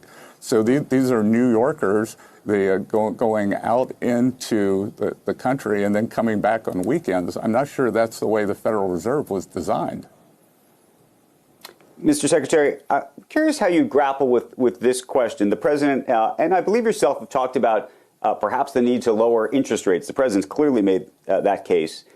You know, if you listen to some of these Fed governors, including Neil Kashkari and others, as they're trying to balance what appears to be, you know, an increase in unemployment or seemingly a little bit more unemployment against inflation fears, how do you balance that in your mind right now, given the sort of clash of those two issues? Well, Neil Kashkari is a regional bank president, not a governor. And what I think is interesting is that the governors seem to be leaning toward cutting rates. And, you know, again, Andrew, what I go back to is we've now got this very complicated calculus. And you know, I believe, you know, when you're looking at monetary policy, you know what happened in the past. You try to have a view of what's happening now, and then you have a view of the future. And you know, I think that the mistake that we're seeing a lot of times is either looking in the rearview mirror.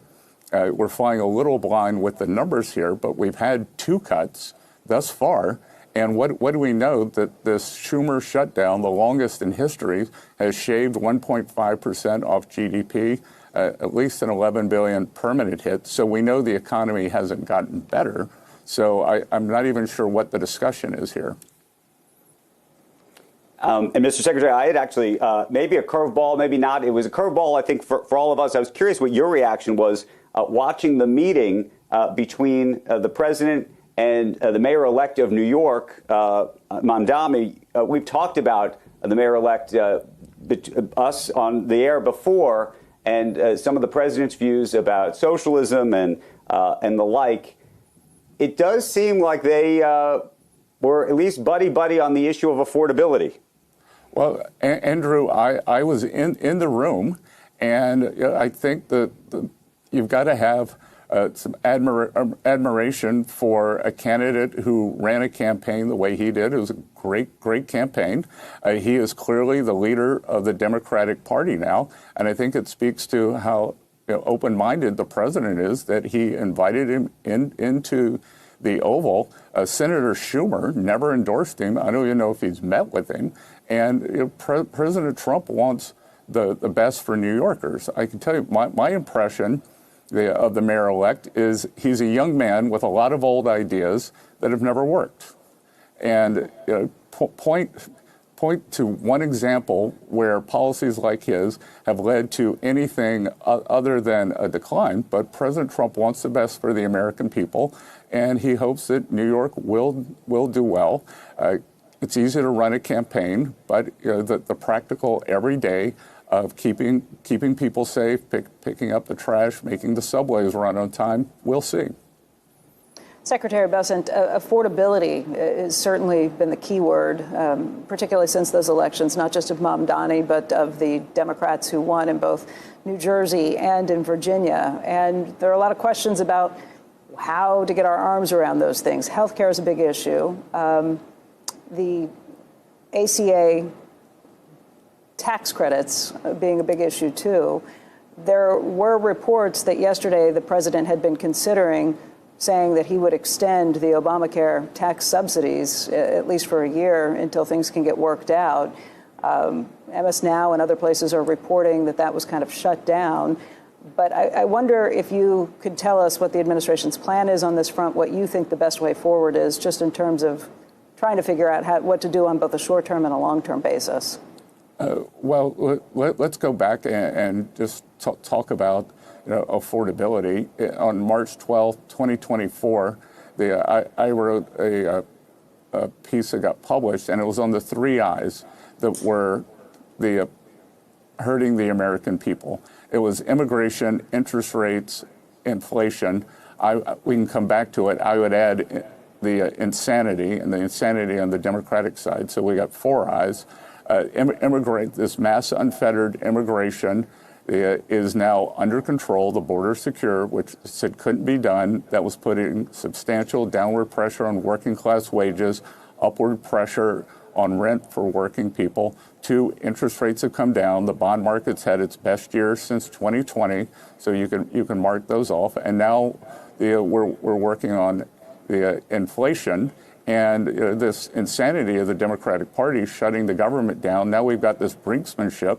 They wanted, we'll reopen the government if you'll talk about health care. They wouldn't, and now here we are, kind of on the eve. But I'm not involved in the conversation. I know President Trump wants working Americans to keep more of their money, cut out the insurance companies, and we'll see. He's the president of solutions, and I'm sure that we will have a solution to this. The front page of the Wall Street Journal has an article today talking about how the economy is kind of addicted to AI spending. It points out that business investment in AI might have accounted for as much as half of the growth in the gross domestic product, adjusted for inflation in the first 6 months of the year, and questions whether, if growth in that sector slows down, whether it tanks the entire economy. What's your thought on that? Yeah, so Becky, 2 weeks ago, I was at my hometown in Charleston, South Carolina. Boeing was doing a substantial expansion of their plant for the Dreamliner, 1,000 new, great high-paying jobs. And I think next year, all the trade deals, and thanks to the tax bill, we're going to see a broadening out of the CapEx cycle. So what we are seeing is that CapEx is spreading out, and historically, CapEx always leads to more jobs. This AI build-out has been tremendous. It will continue to be. And, I would echo what my friend Joe Lonsdale said, that in the competition with the Chinese, this is pass-fail.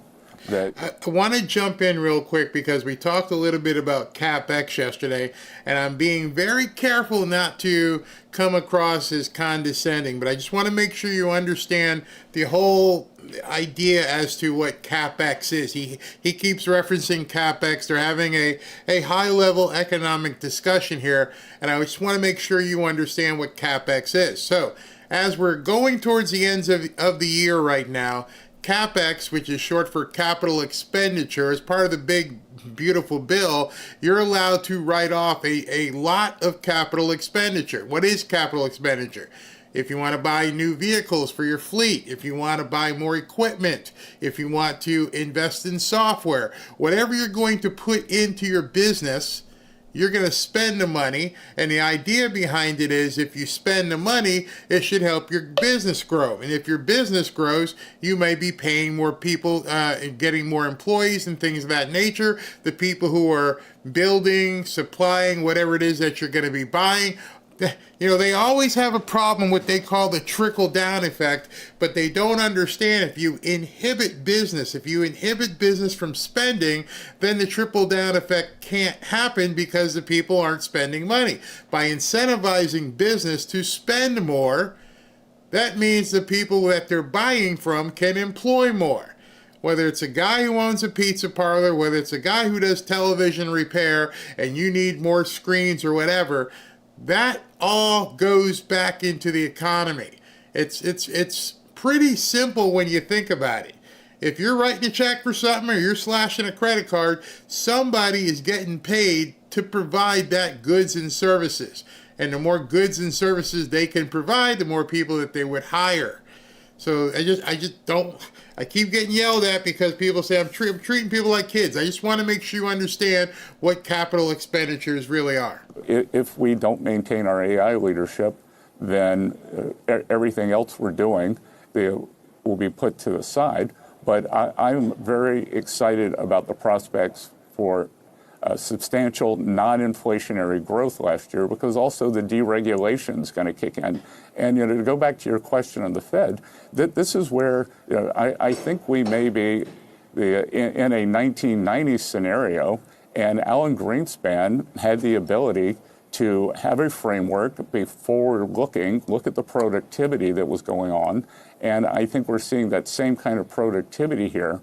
So that's why I think you can have lower interest rates, higher growth, and higher productivity. Secretary Bessent, thank you for your time. We appreciate it, sir. All right, so that was obviously Secretary of Treasury Scott Bessent dropping some information on what you can expect in 2026. I'm just going to roll into the next piece. This one might pique your interest a little bit more than the economic stuff. This is an interview with Kash Patel. And Catherine Herridge, who I really liked when she was at Fox. I think they did her I think they did her really bad. But she always does a good interview, and she asks some questions. I know there's some people out there who just absolutely hate Kash Patel, and they will do anything to rip him apart and call him a piece of crap and everything else. But I think he handled this interview pretty well. Let's listen. We sat down for an exclusive interview with FBI Director Kash Patel. No topic was off limits. There's a lot of news in this interview, from the Epstein files to the Russia collusion investigations and the escalating conflict with Venezuela over drug trafficking. As we were finalizing the video for release, the news broke that Director Comey's indictment was dismissed. We want to be fully transparent about the timing of our conversation with Director Patel because there's so much news in that conversation. So let's get straight to the point. When you arrived here at FBI headquarters 9 months ago, what did you find? Catherine, it's great to be with you. Thanks for coming here to FBI headquarters and sitting down with us. When I first got to the Bureau, I knew I would find one thing for sure, and that is a dedicated workforce to the mission. I also knew I would find things that need to be fixed and changed and addressed in terms of how we prosecute and investigate cases, in terms of how we treat the workforce and how we care for them. This building, for instance, our infrastructure systems, all these things that a place like the FBI needs to be functional have to be serviced. And I knew I would find a lot of those matters in disarray, unfortunately, because of years of neglect. What did you consider your most important change so far? The most important change for me is the focus that we put on moving this mission to the field and empowering our SACs and our leaders in the field. That's why when we first got here, we immediately set out to redeploy over 1,000 agents into the field from Washington, D.C.'s National Capital Region. I found out that our 37,000 person strong workforce in the NCR, the National Capital Region, had almost a third of the workforce. But most of the crimes were being committed outside of the NCR. So we moved them out, and I can proudly report today that we have successfully moved out nearly the entirety of the 1,000, and we'll finish that in January. So every field office in the country is getting a plus up of agents, and they're going to be followed by intel analysts and support staff. And we're empowering our SACs, our field leaders, to do the work in the field. Multiple lawsuits have been filed alleging that there were terminations here at the FBI and they were politically motivated. Were the FBI terminations politically motivated? No. And since those are all ongoing matters, I will say this definitively. If you were terminated as a result of any matters during my tenure at the FBI, it was done because there was just cause to do so. And we will speak to that just cause through our pleadings. One of the big cases you inherited is the attempted assassination of President Trump in Butler, Pennsylvania. What are the findings? So as you know, Catherine, we've been briefing the president constantly on this matter, and he's very satisfied with it. And I understand the public's desire for more and more information. But when we came in, our job was to both treat the president as the president of the United States and a victim, and remind the American public that there were 3 other victims, and tragically one person even lost his life. So there are certain victims' rights that we have to honor. But what we did and what we presented and what we released is the full findings that we are able to publicize to the world that definitively answer questions regarding Butler. We seized dozens and dozens of devices. We exploited and got into every single one of those devices. We got onto all the online platforms and social media sites of the assailant of Crooks. And we did a recanvassing just to double down since we got in and inherited this case. And we gave out information to Congress and the public that the prior administration refused to do. Just to be clear, did Thomas Crooks act alone? Yes, based on the evidence that we have, that is the conclusive finding of the matter. Is there evidence of foreign involvement? There, as we indicated in our public disclosures, Thomas Crooks had some online platforms where he engaged through email with a couple of individuals overseas, and we chased those down literally to the end. And basically it was just that, online email accounts overseas without any substantive communications. What was Thomas Crooks' motive? He, as has been publicized, had a basically hateful relationship with the United States government, talked disparagingly about both political parties, to include President Trump, and talked about the need to take matters into his own hands. And unfortunately, that's what he did. Under Director Wray, were there missed opportunities to stop Thomas Crooks? You know, that's a question you'll have to ask him. Part of what we're doing is providing the information to the American public, and most importantly, Congress, to get to the American public so they can answer those questions. We weren't there when it happened. We weren't responsible for the investigation. We don't know what happened and why those decisions were made, but we're doing what we can to clean it up. What explains the discrepancies and confusion over Crooks' online activity? Look, I think, Catherine, you know this, in media, everyone's entitled to their opinion, and everyone's entitled to put out whatever they want to put out. But what we, the FBI, are not entitled to do is trample over your First Amendment rights. And so while people are asking why the prior administration didn't find Thomas Crooks earlier, and it's a valid question, by the way. One, you can ask the prior administration, we weren't here.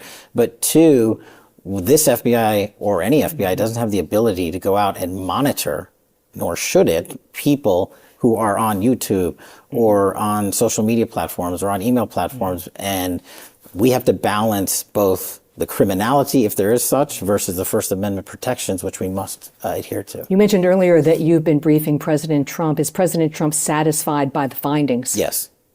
No more questions? No. Is the Thomas Crooks case a closed case? How we treat cases like this of such great public importance is we put them in a pending/inactive status. So if there's new information that comes in, we can receive it and react to it, and we don't want to foreclose that possibility. Democratic lawmakers released a video calling on military personnel to defy illegal orders. President Trump weighed in and called it a seditious behavior. When you saw this, what went through your head? What goes through my head is the same thing that goes through my head in any case. Is there a lawful predicate to open up an inquiry and investigation, or is there not? And that decision will be made by the career agents and analysts here at the FBI. Is the FBI getting involved? Based on the fact that it's an ongoing matter, there's not much I can say. Okay, I want to talk about the Russia collusion cases. Former FBI Director Comey is pushing hard to get his case dismissed. Are you confident the interim U.S. Attorney, Lindsay Halligan, can secure a conviction?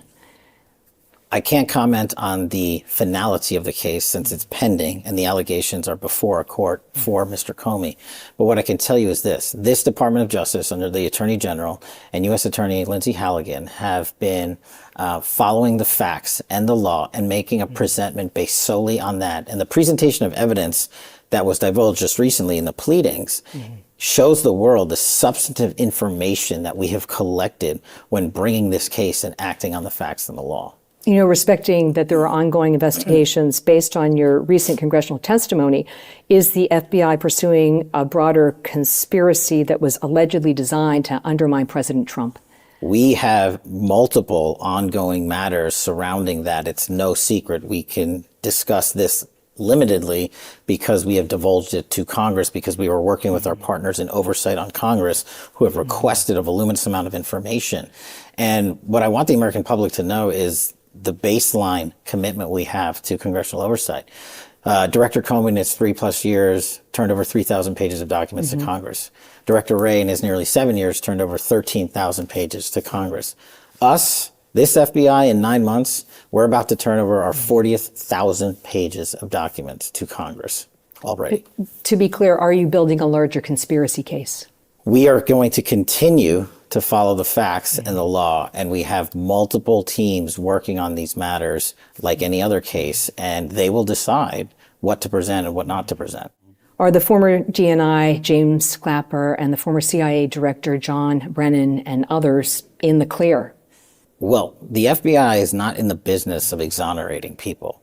This FBI will be in the business of following the facts and the law, and as you've noted, and you followed greatly with our engagement with Congress, a number of these individuals, including the ones you've just listed, are being examined, and our scope of that will continue until we reach a finality of a conclusion. Evidence filed in the Comey criminal case has revealed that earlier this year at FBI headquarters, 5 burn bags were discovered containing sensitive and classified information about the Trump investigations. Have you reviewed the burn bag materials? So this is a great example of when we first got here, we said we would do our speaking of our FBI work through our pleadings and case file system. This is exactly what we've done in the Comey case. We have presented, everybody's been talking about these burn bags and all this evidence that was found. And there are questions, and there should be questions on why did this room exist with all these burn bags in the first place? Let me ask you, when you learned about the discovery of the 5 burn bags here at FBI headquarters, what went through your head? Shock. Unbelievable shock that not just one director and his leadership team, but multiple would have information that's supposed to be secured. Some of it's classified, but I mean secured for purposes of record-keeping purposes to keep up with federal statutory requirements, because that's what we're supposed to be doing. And instead, they were deposited in bags listed for destruction. So that was very disturbing. Just that in and of itself, putting aside whatever was in there. The burn bags were found in room 9582. That's a secure facility. I'm told by former agents that it would have some sort of access system or key card system. Does FBI leadership have a good idea who put the burn bags in that room? We do. You know for sure, or you have a good universe of suspects? You know who put the burn bags there. Okay. What was the intent of the person who put the burn bags in room 9582? Was it to preserve them, to be discovered later, or to make sure they were destroyed? Well, those are the questions we're answering for the public and for this investigation, because not only are we not in the business of not exonerating people, but we're in the business of taking our investigative findings and working with Congress to say, look, even though we did not or did reach a legal conclusion on the matter, this is of such public importance in terms of the weaponization of government that happened, who are people like President Trump were targeted, including myself, and more senators that we just revealed thanks to this FBI's work in uncovering not just the burn bag, but other material related to Arctic frost. What we want to do is find a public forum to display that information. And we believe that until our investigations conclude, we will be limited in what we can produce. It sounds to me like you know the answer to that question. I do. That's what I thought. Okay. A highly classified CIA referral containing intelligence about the 2016 presidential election was also discovered here at FBI headquarters in a storage closet adjacent to the FBI director's office. How many FBI personnel had access to that storage closet? That's part of this ongoing investigation, and because we are working through that, I don't want to disclose the number of folks or even who had access to it, because that goes to your other question on who put it there and why did they put it there, and were there any instructions associated with them depositing that material in these rooms. Was that referral about intelligence concerning an alleged Clinton plan to tie President Trump to Russia? I think the document you're referring to is, one, still classified, so hard for me to comment on, but two, it's also part of this ongoing investigation. Okay. Am I correct, based on my reporting, it is a very, very small universe of individuals who had access to that storage closet? Very small. Is it in fact only one? It's very small. Okay. On the Epstein files Transparency Act has a very tight deadline, 30 days, to produce unclassified records. Will the FBI meet the 30-day deadline? Well, we are working with our partners at the Department of Justice to produce, as we've always committed to producing, what we can lawfully, legally produce. And we will continue to meet those metrics, reminding the public that there are court orders in place, protective orders, and orders to seal in place that legally prohibit the disclosure of information related to any investigation when there's a court order of that fashion. So we're working with DOJ to say if we can produce anything more. As FBI director, will you commit to as few blacked out sections or redactions as possible? We always do. We have in our productions to Congress, which have been historic to this year, and we'll treat every matter in the same fashion while also upholding always victims' rights. Victims' rights in any case, whether it's President Trump's case, this case, or any case, the victims' rights statutes are preeminent, and we will protect those victims at all costs. President Trump told your boss, Attorney General Pam Bondi, to look into the relationship between Jeffrey Epstein and Democrats, including former President Bill Clinton. Is the probe limited to Democrats, or will you follow the facts wherever they lead? We'll just follow the facts. It's pretty simple for this FBI. This administration campaigned on releasing the Epstein files. What do you say to Americans who are skeptical that there will be actual justice under a Trump administration? Look at the work of this FBI. To date, in the 9 months that I've been on this job, we've arrested 30,000 people, 25,000 of which have been violent felons. That is double increase from year to date, from the same time period last year. We have taken on our priorities in counter-espionage work to an increase of 35% more arrests year to date alone. On the drug front, we've seized 1,900 kilograms of fentanyl. That is a 35% increase from year to date last year. That's just the work of this FBI. We found 5,400 and identified 5,400 children, missing children. That is a 17% increase from this time. Same time period last year. These are just a few examples of how committed we are to working the criminal cases for the American people so everyone gets treated the same. So more charges are possible in the Epstein case? Based on the new referral, we'll take a look at that and see what evidence comes. But there's an important distinction. The information that the government possesses versus the information that the Epstein estate possesses.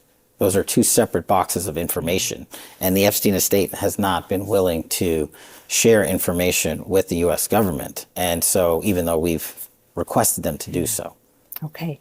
I want to talk about China. After a recent visit to China, the Chinese Communist government agreed to tighten control or restrict precursor chemicals used to produce fentanyl. Take us inside those negotiations. What was the moment when you knew you had a deal? So this is one of President Trump's biggest priorities. And when he came in and I came into this seat, he said, we have got to crush violent crime and defend the homeland. And part of doing that is countermanding the wildly, unfortunately successful narco-trafficking campaign against America. And a big piece of that is fentanyl, as we just discussed, which is killing far too many Americans by the tens of thousands. And so on day one, we made it a priority to engage with our Chinese counterparts because the fentanyl precursors are sold and produced in mainland China.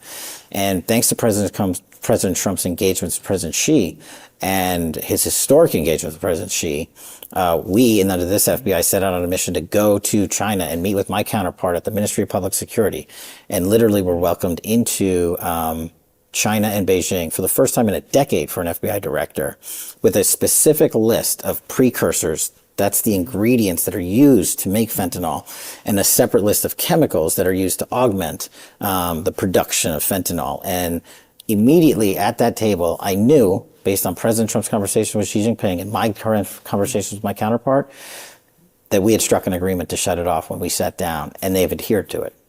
How quickly will you know if China is breaking the deal? We will be able to glean the impact of the deal, not immediately, but in the very near future. So months, maybe? I would say a couple of months. Mm-hmm. And here's how we will be able to tell. One, we always have intelligence reporting, and we're always monitoring those committing narco trafficking, the drug trafficking organizations who have rightly been designated as foreign terrorist organizations down in Mexico.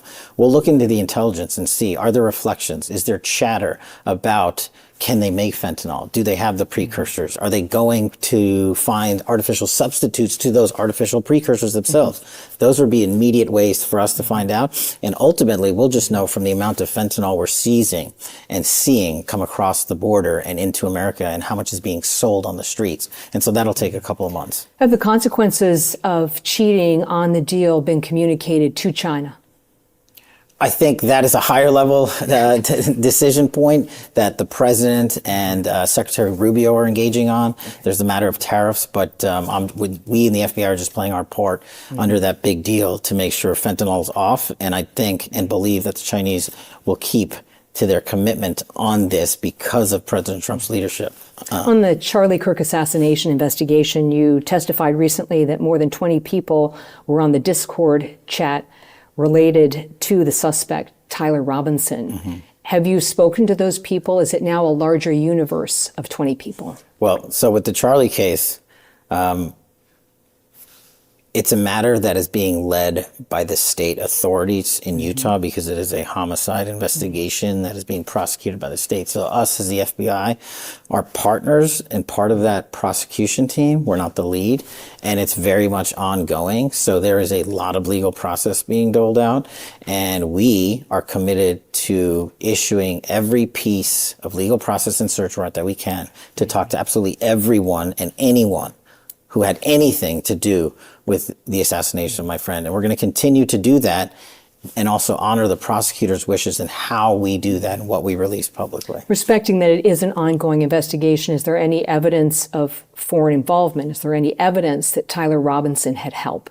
Again, that will be spoken through by the prosecutors. If I, as the FBI director, commented on that right now in any way, shape, or form, that would hurt their case. And the worst thing that can happen is the individual who's charged and has his day in court down the road is if we, the FBI, or another law enforcement agency improperly commented on evidence and gave the defense an unfair advantage during the trial. In a recent cable news interview with Fox, you said to stay tuned about the January 6th pipe bomber case. Are there new developments we can discuss? There are new developments. Can we discuss them? Not at this time, but I think you'll be hearing from us soon on it. Are you closer to making an arrest? When we took over the FBI, we knew there was a renewed interest in a lot of cases of great public importance. And of course, this one, where it was alleged that someone went to the United States Capitol grounds and planted a bomb to possibly blow up then Vice President Kamala Harris or other Republicans and other Democrats on Capitol Hill, was one we felt important enough to redouble our investigative tactics. And that's what we've done. And like we did in the Comey case, when we made presentations in court, when the American public finds out the presentations we will be making, if we get to a judicial decision, then they will see how much was missed in this case.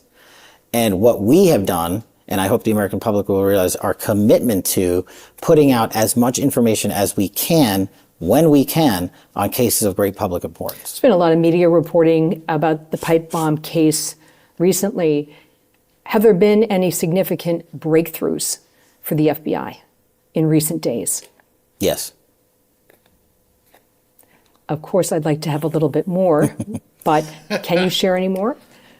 Do you expect that there will be a charge before the end of the year? My job is to protect the integrity of the investigation, and I know that causes a lot of backlash from some sectors of the online community, but I'd rather speak through our casework in public and be able to assure the American public that we are delivering actual accountability than just sit here and tell you, I think we're going to get them. The military has conducted at least 21 strikes on alleged drug ferrying boats since September. Is there government data that shows these strikes are reducing the flow of illegal drugs to the United States? Without question. President Trump's commitment, his work with the Department of War and the intelligence community and the FBI on this matter has been of preeminent importance as we talked about the narco trafficking. We are seeing reflections in our intelligence already, without getting into the details, of the drug trafficking organizations trying to find new routes, scared that they might get, and rightfully so, blown up. And so there has been an immediate impact, and I think this is a decisive decision that President Trump rightly made. Are you confident there's a direct link between Venezuela and the flow of fentanyl to the United States? There is a direct link between Venezuela and a lot of transshipment. In terms of what is and isn't being transshipped through Venezuela, a lot of that information is classified, so I can't get into the details of it. But I think this administration has correctly pointed out the amount of overland and over-air transshipment routes and oversea and undersea transshipment routes coming and stemming from Venezuela. Let's talk about the jet.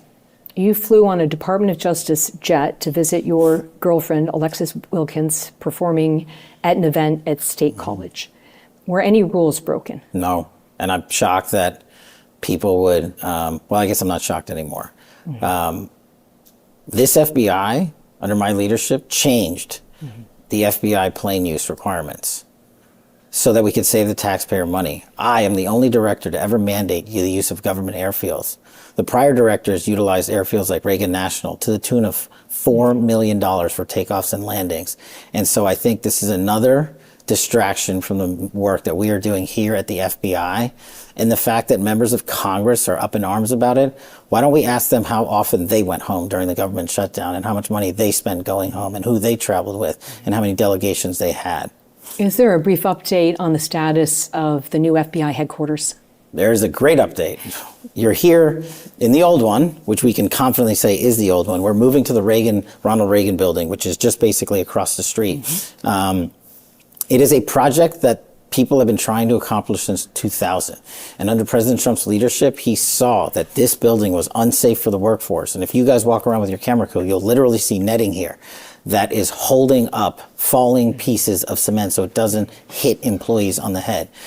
This workforce deserves a high-tech, upgraded version of a headquarters building. And the great part is, prior administrations wanted to spend nearly $5 billion on building a new building that wouldn't be completed until 2036.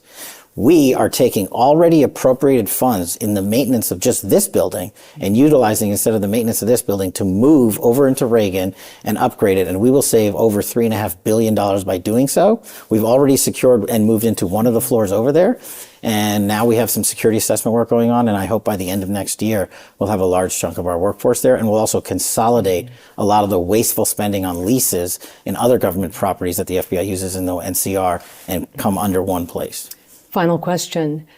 Director Patel, I first reported on you over a decade ago when you were a senior staffer on the House Intelligence Committee.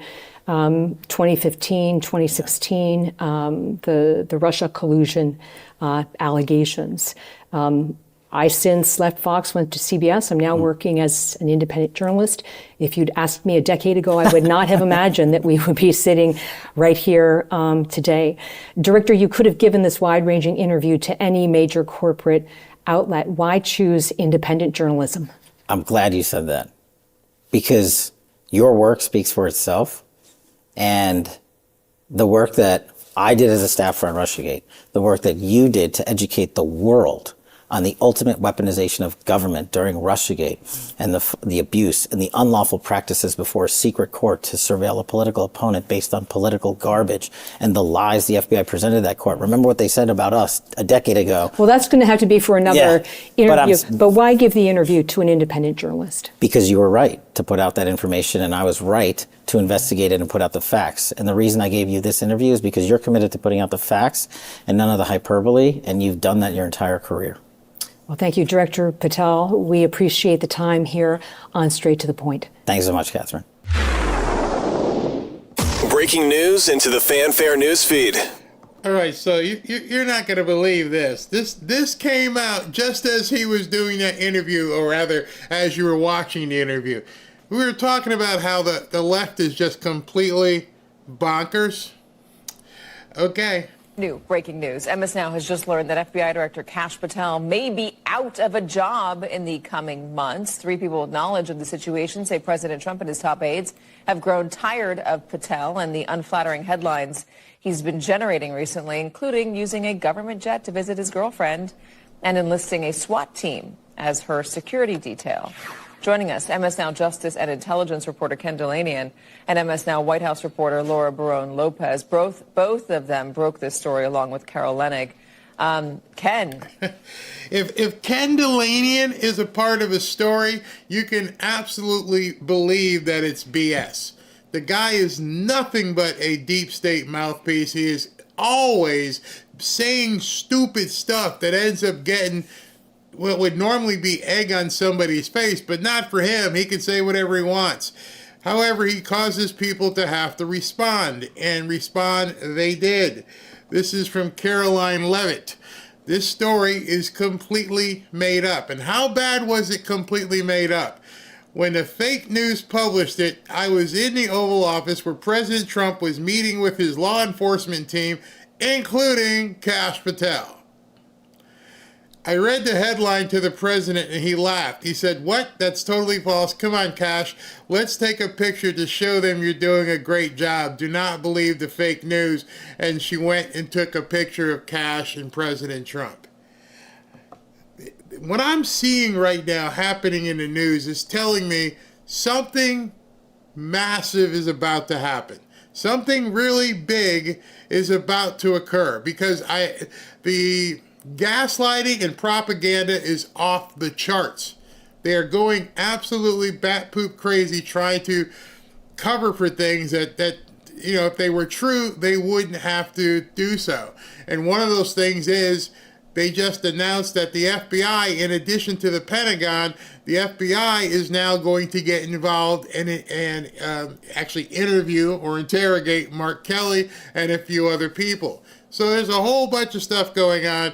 I don't know where it's going to end up, but it's obvious things have ramped up considerably because he's going to do something. They know it. None of this stuff makes any sense. I talked to you earlier about the insane part. Ashley mentioned, he goes, we need to do a segment every day called the Twilight Dems or something, where we talk about just how crazy they get, because it happens almost on an hourly basis. And now they come out, well, hey, breaking news. What's the breaking news? Oh, Kash Patel is about to get fired. Who else? Oh, Susie Wiles is about to get fired. Everybody's getting fired. Trump's pissed off. He's going crazy. Why would you have to do all that? Why would you have to pretend that you're breaking a story instead of just waiting until he actually gets fired? Why would you say it now? Because what you're trying to do is influence people. Remember, the crazies are out there. The crazy will take it and run with it. And now it becomes something that's been reported. And if it's been reported, they can go with the wrap-up smear. And then you'll see the Eric Swalwell, and you'll see all these Van Hollen. They'll start saying, well, Kash Patel's on his way out. Who said that? Oh, MSNBC said it. Oh, I'm sorry. MSN Now, whatever the hell that is. It's so sad. It's so sad. I got one little segment remaining from you. This is from my friends at Brightcore talking about microplastics. So guess who's playing president? That would be Gavin Newsom. And he's not in California right now. He's down in Brazil, and he's repping America at the UN Climate Talks conference underway in Belém. Politico calling him, quote, the climate president in waiting. The world wants an American climate leader, and Gavin Newsom is happy to play the part, even if the country he represents isn't quite ready to follow. And the governor is more than happy to play into that narrative. It's an ideological war at the federal level. And it's captured interests. Period. Full stop. Follow the money. It's captured interest. And we're as dumb as we want to be. We are doubling down on stupid in the United States of America and not in my state of California. All right, so Gavin Newsom wants to play president, and yeah, he aptly said doubling down on stupid, because if you look at what California's been doing, they've been tripling down on stupid. So today I've got an interview to talk about this. I've got Kim Bright, the founder of Brightcore. She's going to come on. We're going to discuss all of this. Kim, how are you doing today? I'm doing good. Yeah, I think he's tripled down. Gavin, I think he's actually tripled down in his head, especially when he does all the hand and everything. I mean, the guy is promoting over there that, he's, that California is stable and reliable, which is the farthest thing from the truth. And he's looking for multi-trillions of dollars from investors while he's over there. I don't know if people know about that, but that's really why he went over there. So yeah, I think he's tripled down long ago in his head. I mean, he was uninvited, so he appeared there uninvited. And the level of his hypocrisy from Newsom is insane. I mean, he said he's there because of the absence of leadership in the United States. Really, Gavin? I mean, meanwhile, he hasn't even been able to control his own state, hasn't been able to, control the issues related to water and fires. I mean, come on now. This is a guy who wants us to spend more money on foreign aid fixing climate issues in other countries. And when we don't even have our own environment safe for our own health, and look at his California, it's not safe by any stretch of anybody's imagination. And by the way, did you see, Barry, this study that just came out involving more than 400,000 women and 28,000 breast cancer cases? They directly link air pollution to the pervasiveness of breast cancer. I mean, as more evidence comes out, it's becoming increasingly apparent that microplastics are the primary cause. And for those of us who aren't familiar, what exactly are microplastics? Well, Barry, microplastics are tiny plastic particles, usually smaller than 5 millimeters, that form when larger plastic items break down through sunlight, heat, and friction. And they're found everywhere. They're found in our oceans, our rivers, our soil, our food, our drinking water, and even our air that we're breathing. Because these particles are so small, they easily move through the food chain and can enter the bloodstream and our organs. You know, I was speaking with Robin, and I don't know if I mentioned in one of our other interviews, but she's removed all the plastic cups and things like that out of our house because I used to put these things in the microwave. She goes, don't do that, because she found out that these microplastics can actually seep into your food if you're using the microwave, or even if you're drinking cold drinks. Is that a problem as well? Oh, yeah. I mean, we're inhaling them. With every breath we take, we're eating them in food that is being prepared with what you just said, with food that's been wrapped in plastic. I mean, the average American, Barry, inhales 68,000 microplastic particles every single day. And microplastics are found in 94% of our water in the United States, 88% of our meat, poultry, seafood, and other vegan protein sources. So this is having, as you could imagine, a devastating impact on our health. And let me tell you just how frightening this is. I mean, if microplastic plaque is discovered in your arteries and veins, then you are 4.5 times more likely to die from a heart attack or stroke. Wow. And microplastics devastate our ability to retain muscle mass and even impact our bone density. So this is making us weak and brittle. These microplastics, even nanoplastics, which are the plastics you can't even see, you can still see microplastics. They get down in our bone marrow and disrupt the whole thing. So they're also affecting our reproductive organs. The ability to reproduce has gone way down, and sperm count has gone way down. Microplastics have even been shown to cross the blood-brain barrier, which can lead to early onset dementia, and the other thing is they cross the blood barrier with the placenta if you're pregnant. So this is affecting people of all ages, including the unborn. So these microplastics aren't only affecting us on the inside.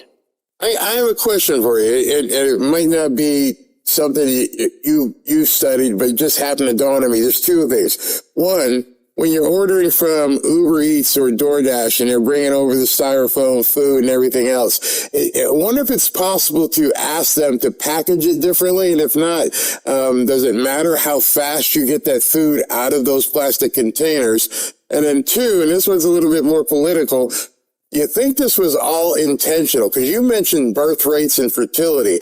Was this a way in your studies that you found that this might have been partially intentional? Well, my opinion, and my opinion only, after looking into things for almost 50 years now, I would say most definitely yes, intentional. These big companies know what they're doing, and they don't care. And to answer your first question, it does, our food, when you put it in some form of plastic, styrofoam, whatever, immediately, if it's hot, it's already seeped into there. Yes, the longer it's there, the more you're going to get.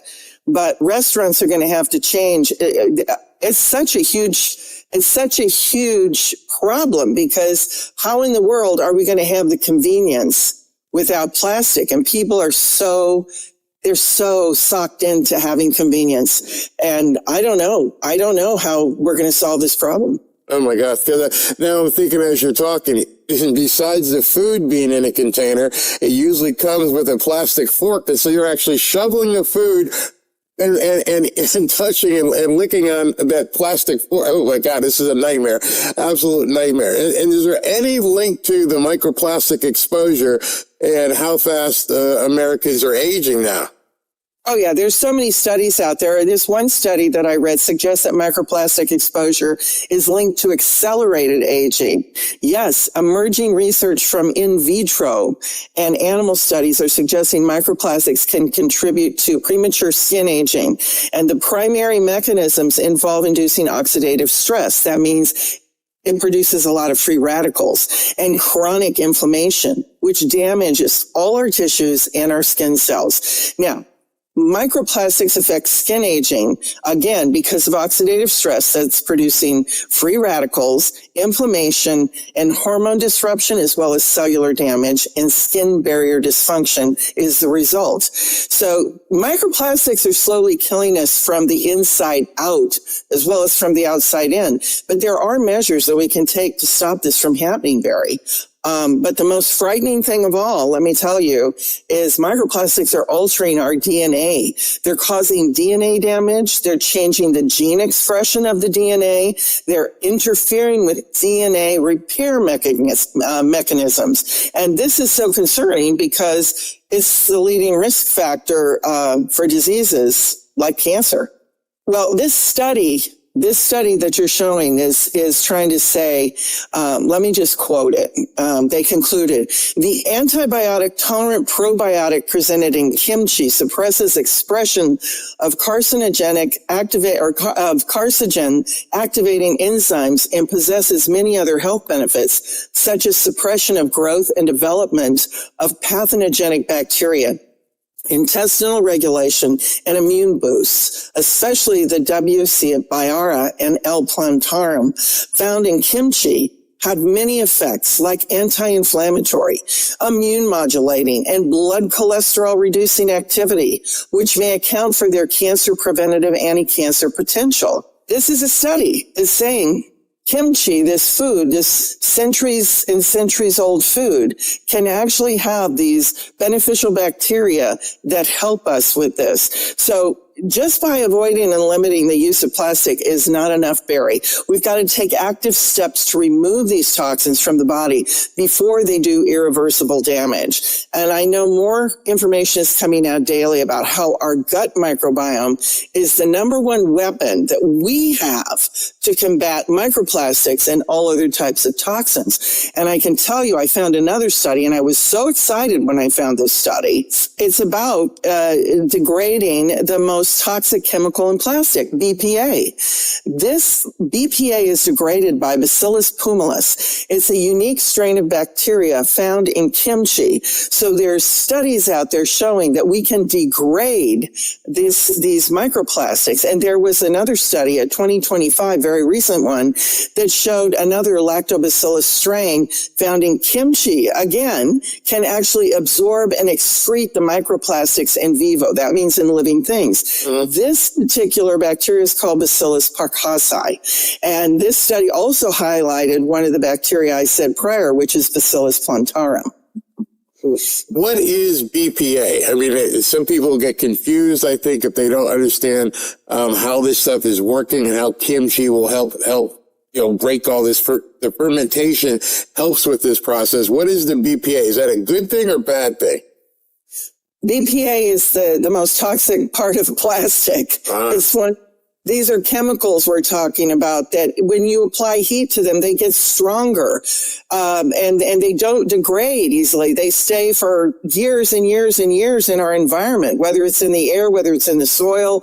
And so this is very dangerous. So yes, and it's not just the fermentation, it's the actual bacteria that are in, the good bacteria that are in kimchi because of the fermentation, yes. But kimchi has over 900 different unique probiotics that aren't found in any other fermented food anywhere in the world. And this is saying that they've done these studies to show that if you eat kimchi every day, this is what could happen. You can help protect yourself against these microplastics and these invaders that are just killing us. I mean, there's so many health benefits. And we wanted to make it easy.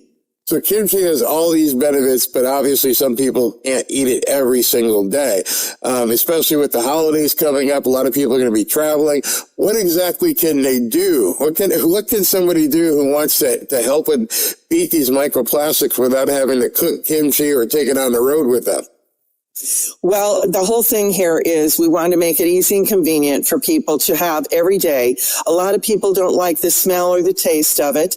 And so that's why we created something called Kimchi One.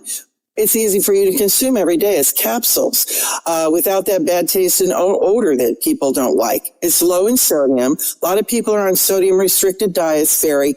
And so if you're making your own homemade kimchi or you buy it from the store, it's high in sodium. So they don't have to worry about that anymore. We've taken almost all the sodium out of it. It's 100% made in the USA.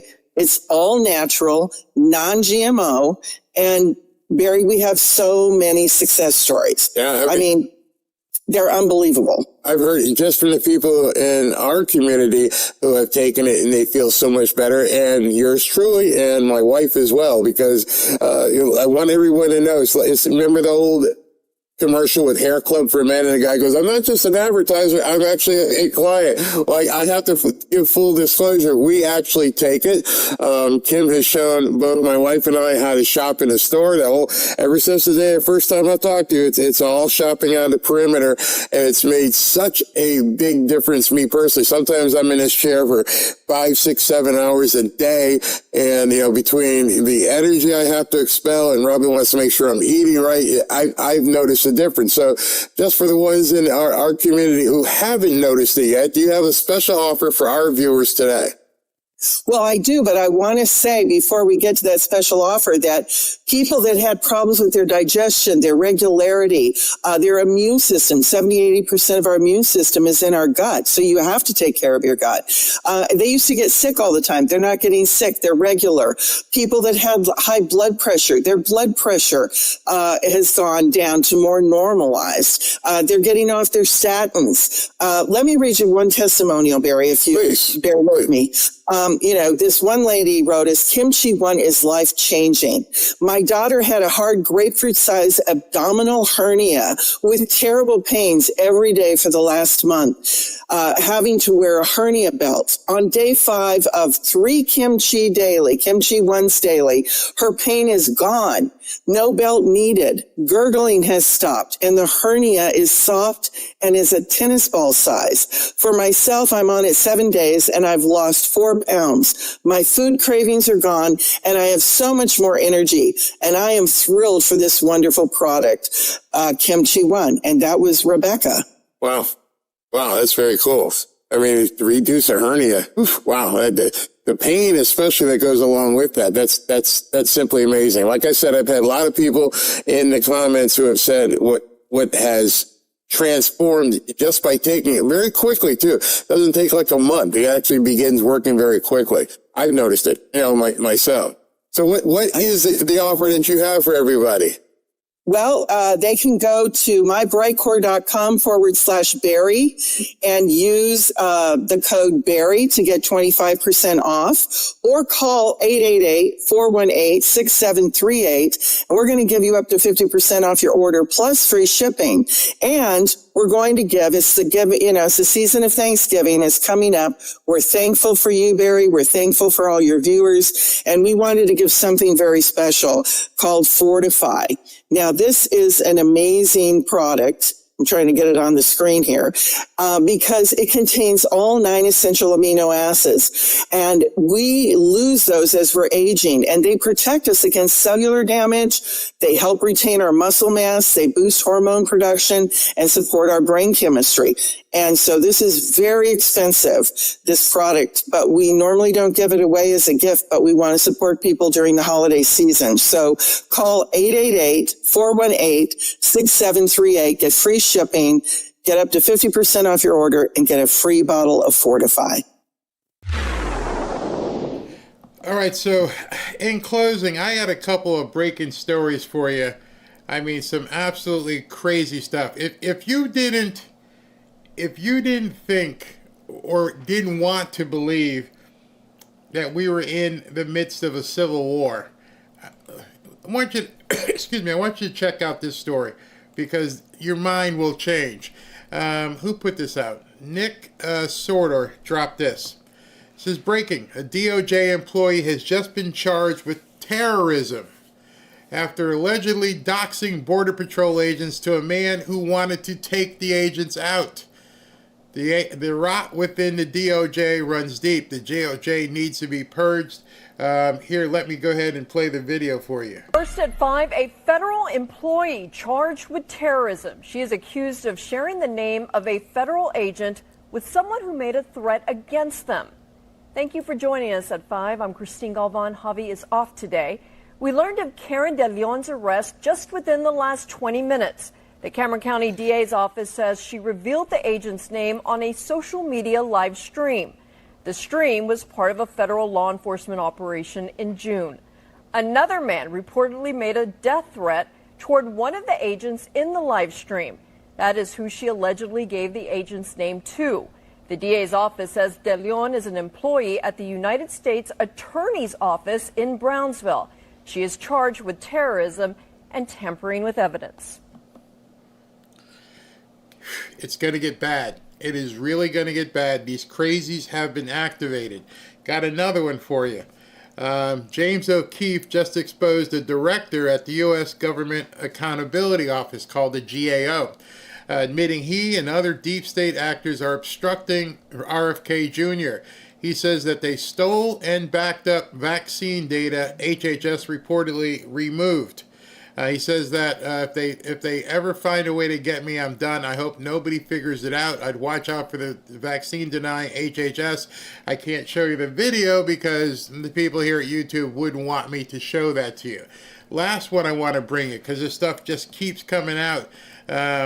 We got this one from Pete Hegseth has ordered a briefing on the conduct of Democrat Senator Mark Kelly's seditious video by December 10th. The Department of War received information regarding potentially unlawful comments made by Mark Kelly in the public video. You can just feel everything building. You're feeling everything building to a crescendo, and it's just going to keep coming. All right, so I'm gonna go to super chats here, and then we'll look at.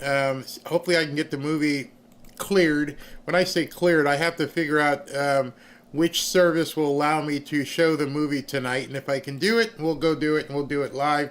If not, then we may have to wait till tomorrow. But I'm hoping I can get it done. All right, let me do super chat so I can get working on this as soon as possible. If the election, Thomas Fox, if the election went a different way, we'd be pardoning Wild Turkey. Exactly. Murray, complete craziness. Here comes the worst. He wants us call in our votes by phone. That was Swalwell. The Anthill, just because you and yours are amazing. Thank you. Thank you very much. Captain Danny, please do Crazy Dem segment once a month. Once a month or once a day? I can probably get a bunch of it. Lupe Mario, Barry, thanks for all the info and laughs. You're welcome. Nikki, is that a comm? Trump and Patel are in front of the Declaration of Independence in that picture. Could be. And if it was indeed today, where'd that go? What just happened? Okay, wait a minute. Okay. Nicholas Lamonicus, Barry, you're the best at source of news because you don't repost left-wing BS. Thank you. Well, I mean, I did show you that MSN Now thing that they said they're going to, fire Kash Patel. The Organic, have a blessed and happy Thanksgiving, everyone and family. Thank you. Thank you. John, Kimchi One helped me defeat a serious case of colitis. Colitis can kill. I am so grateful. Wow. Well, thank you very much. And like I said, I will never post something about any product that I am not personally doing. You saw me with the bearskin hoodie and all that. So yeah, it has made me feel better from sitting down for 6 or 7 hours sometimes. Right now we're right at about 3 hours. So we shall see. All right. So I'm going to get out of here and I might see you guys tonight. Let's see.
Bye.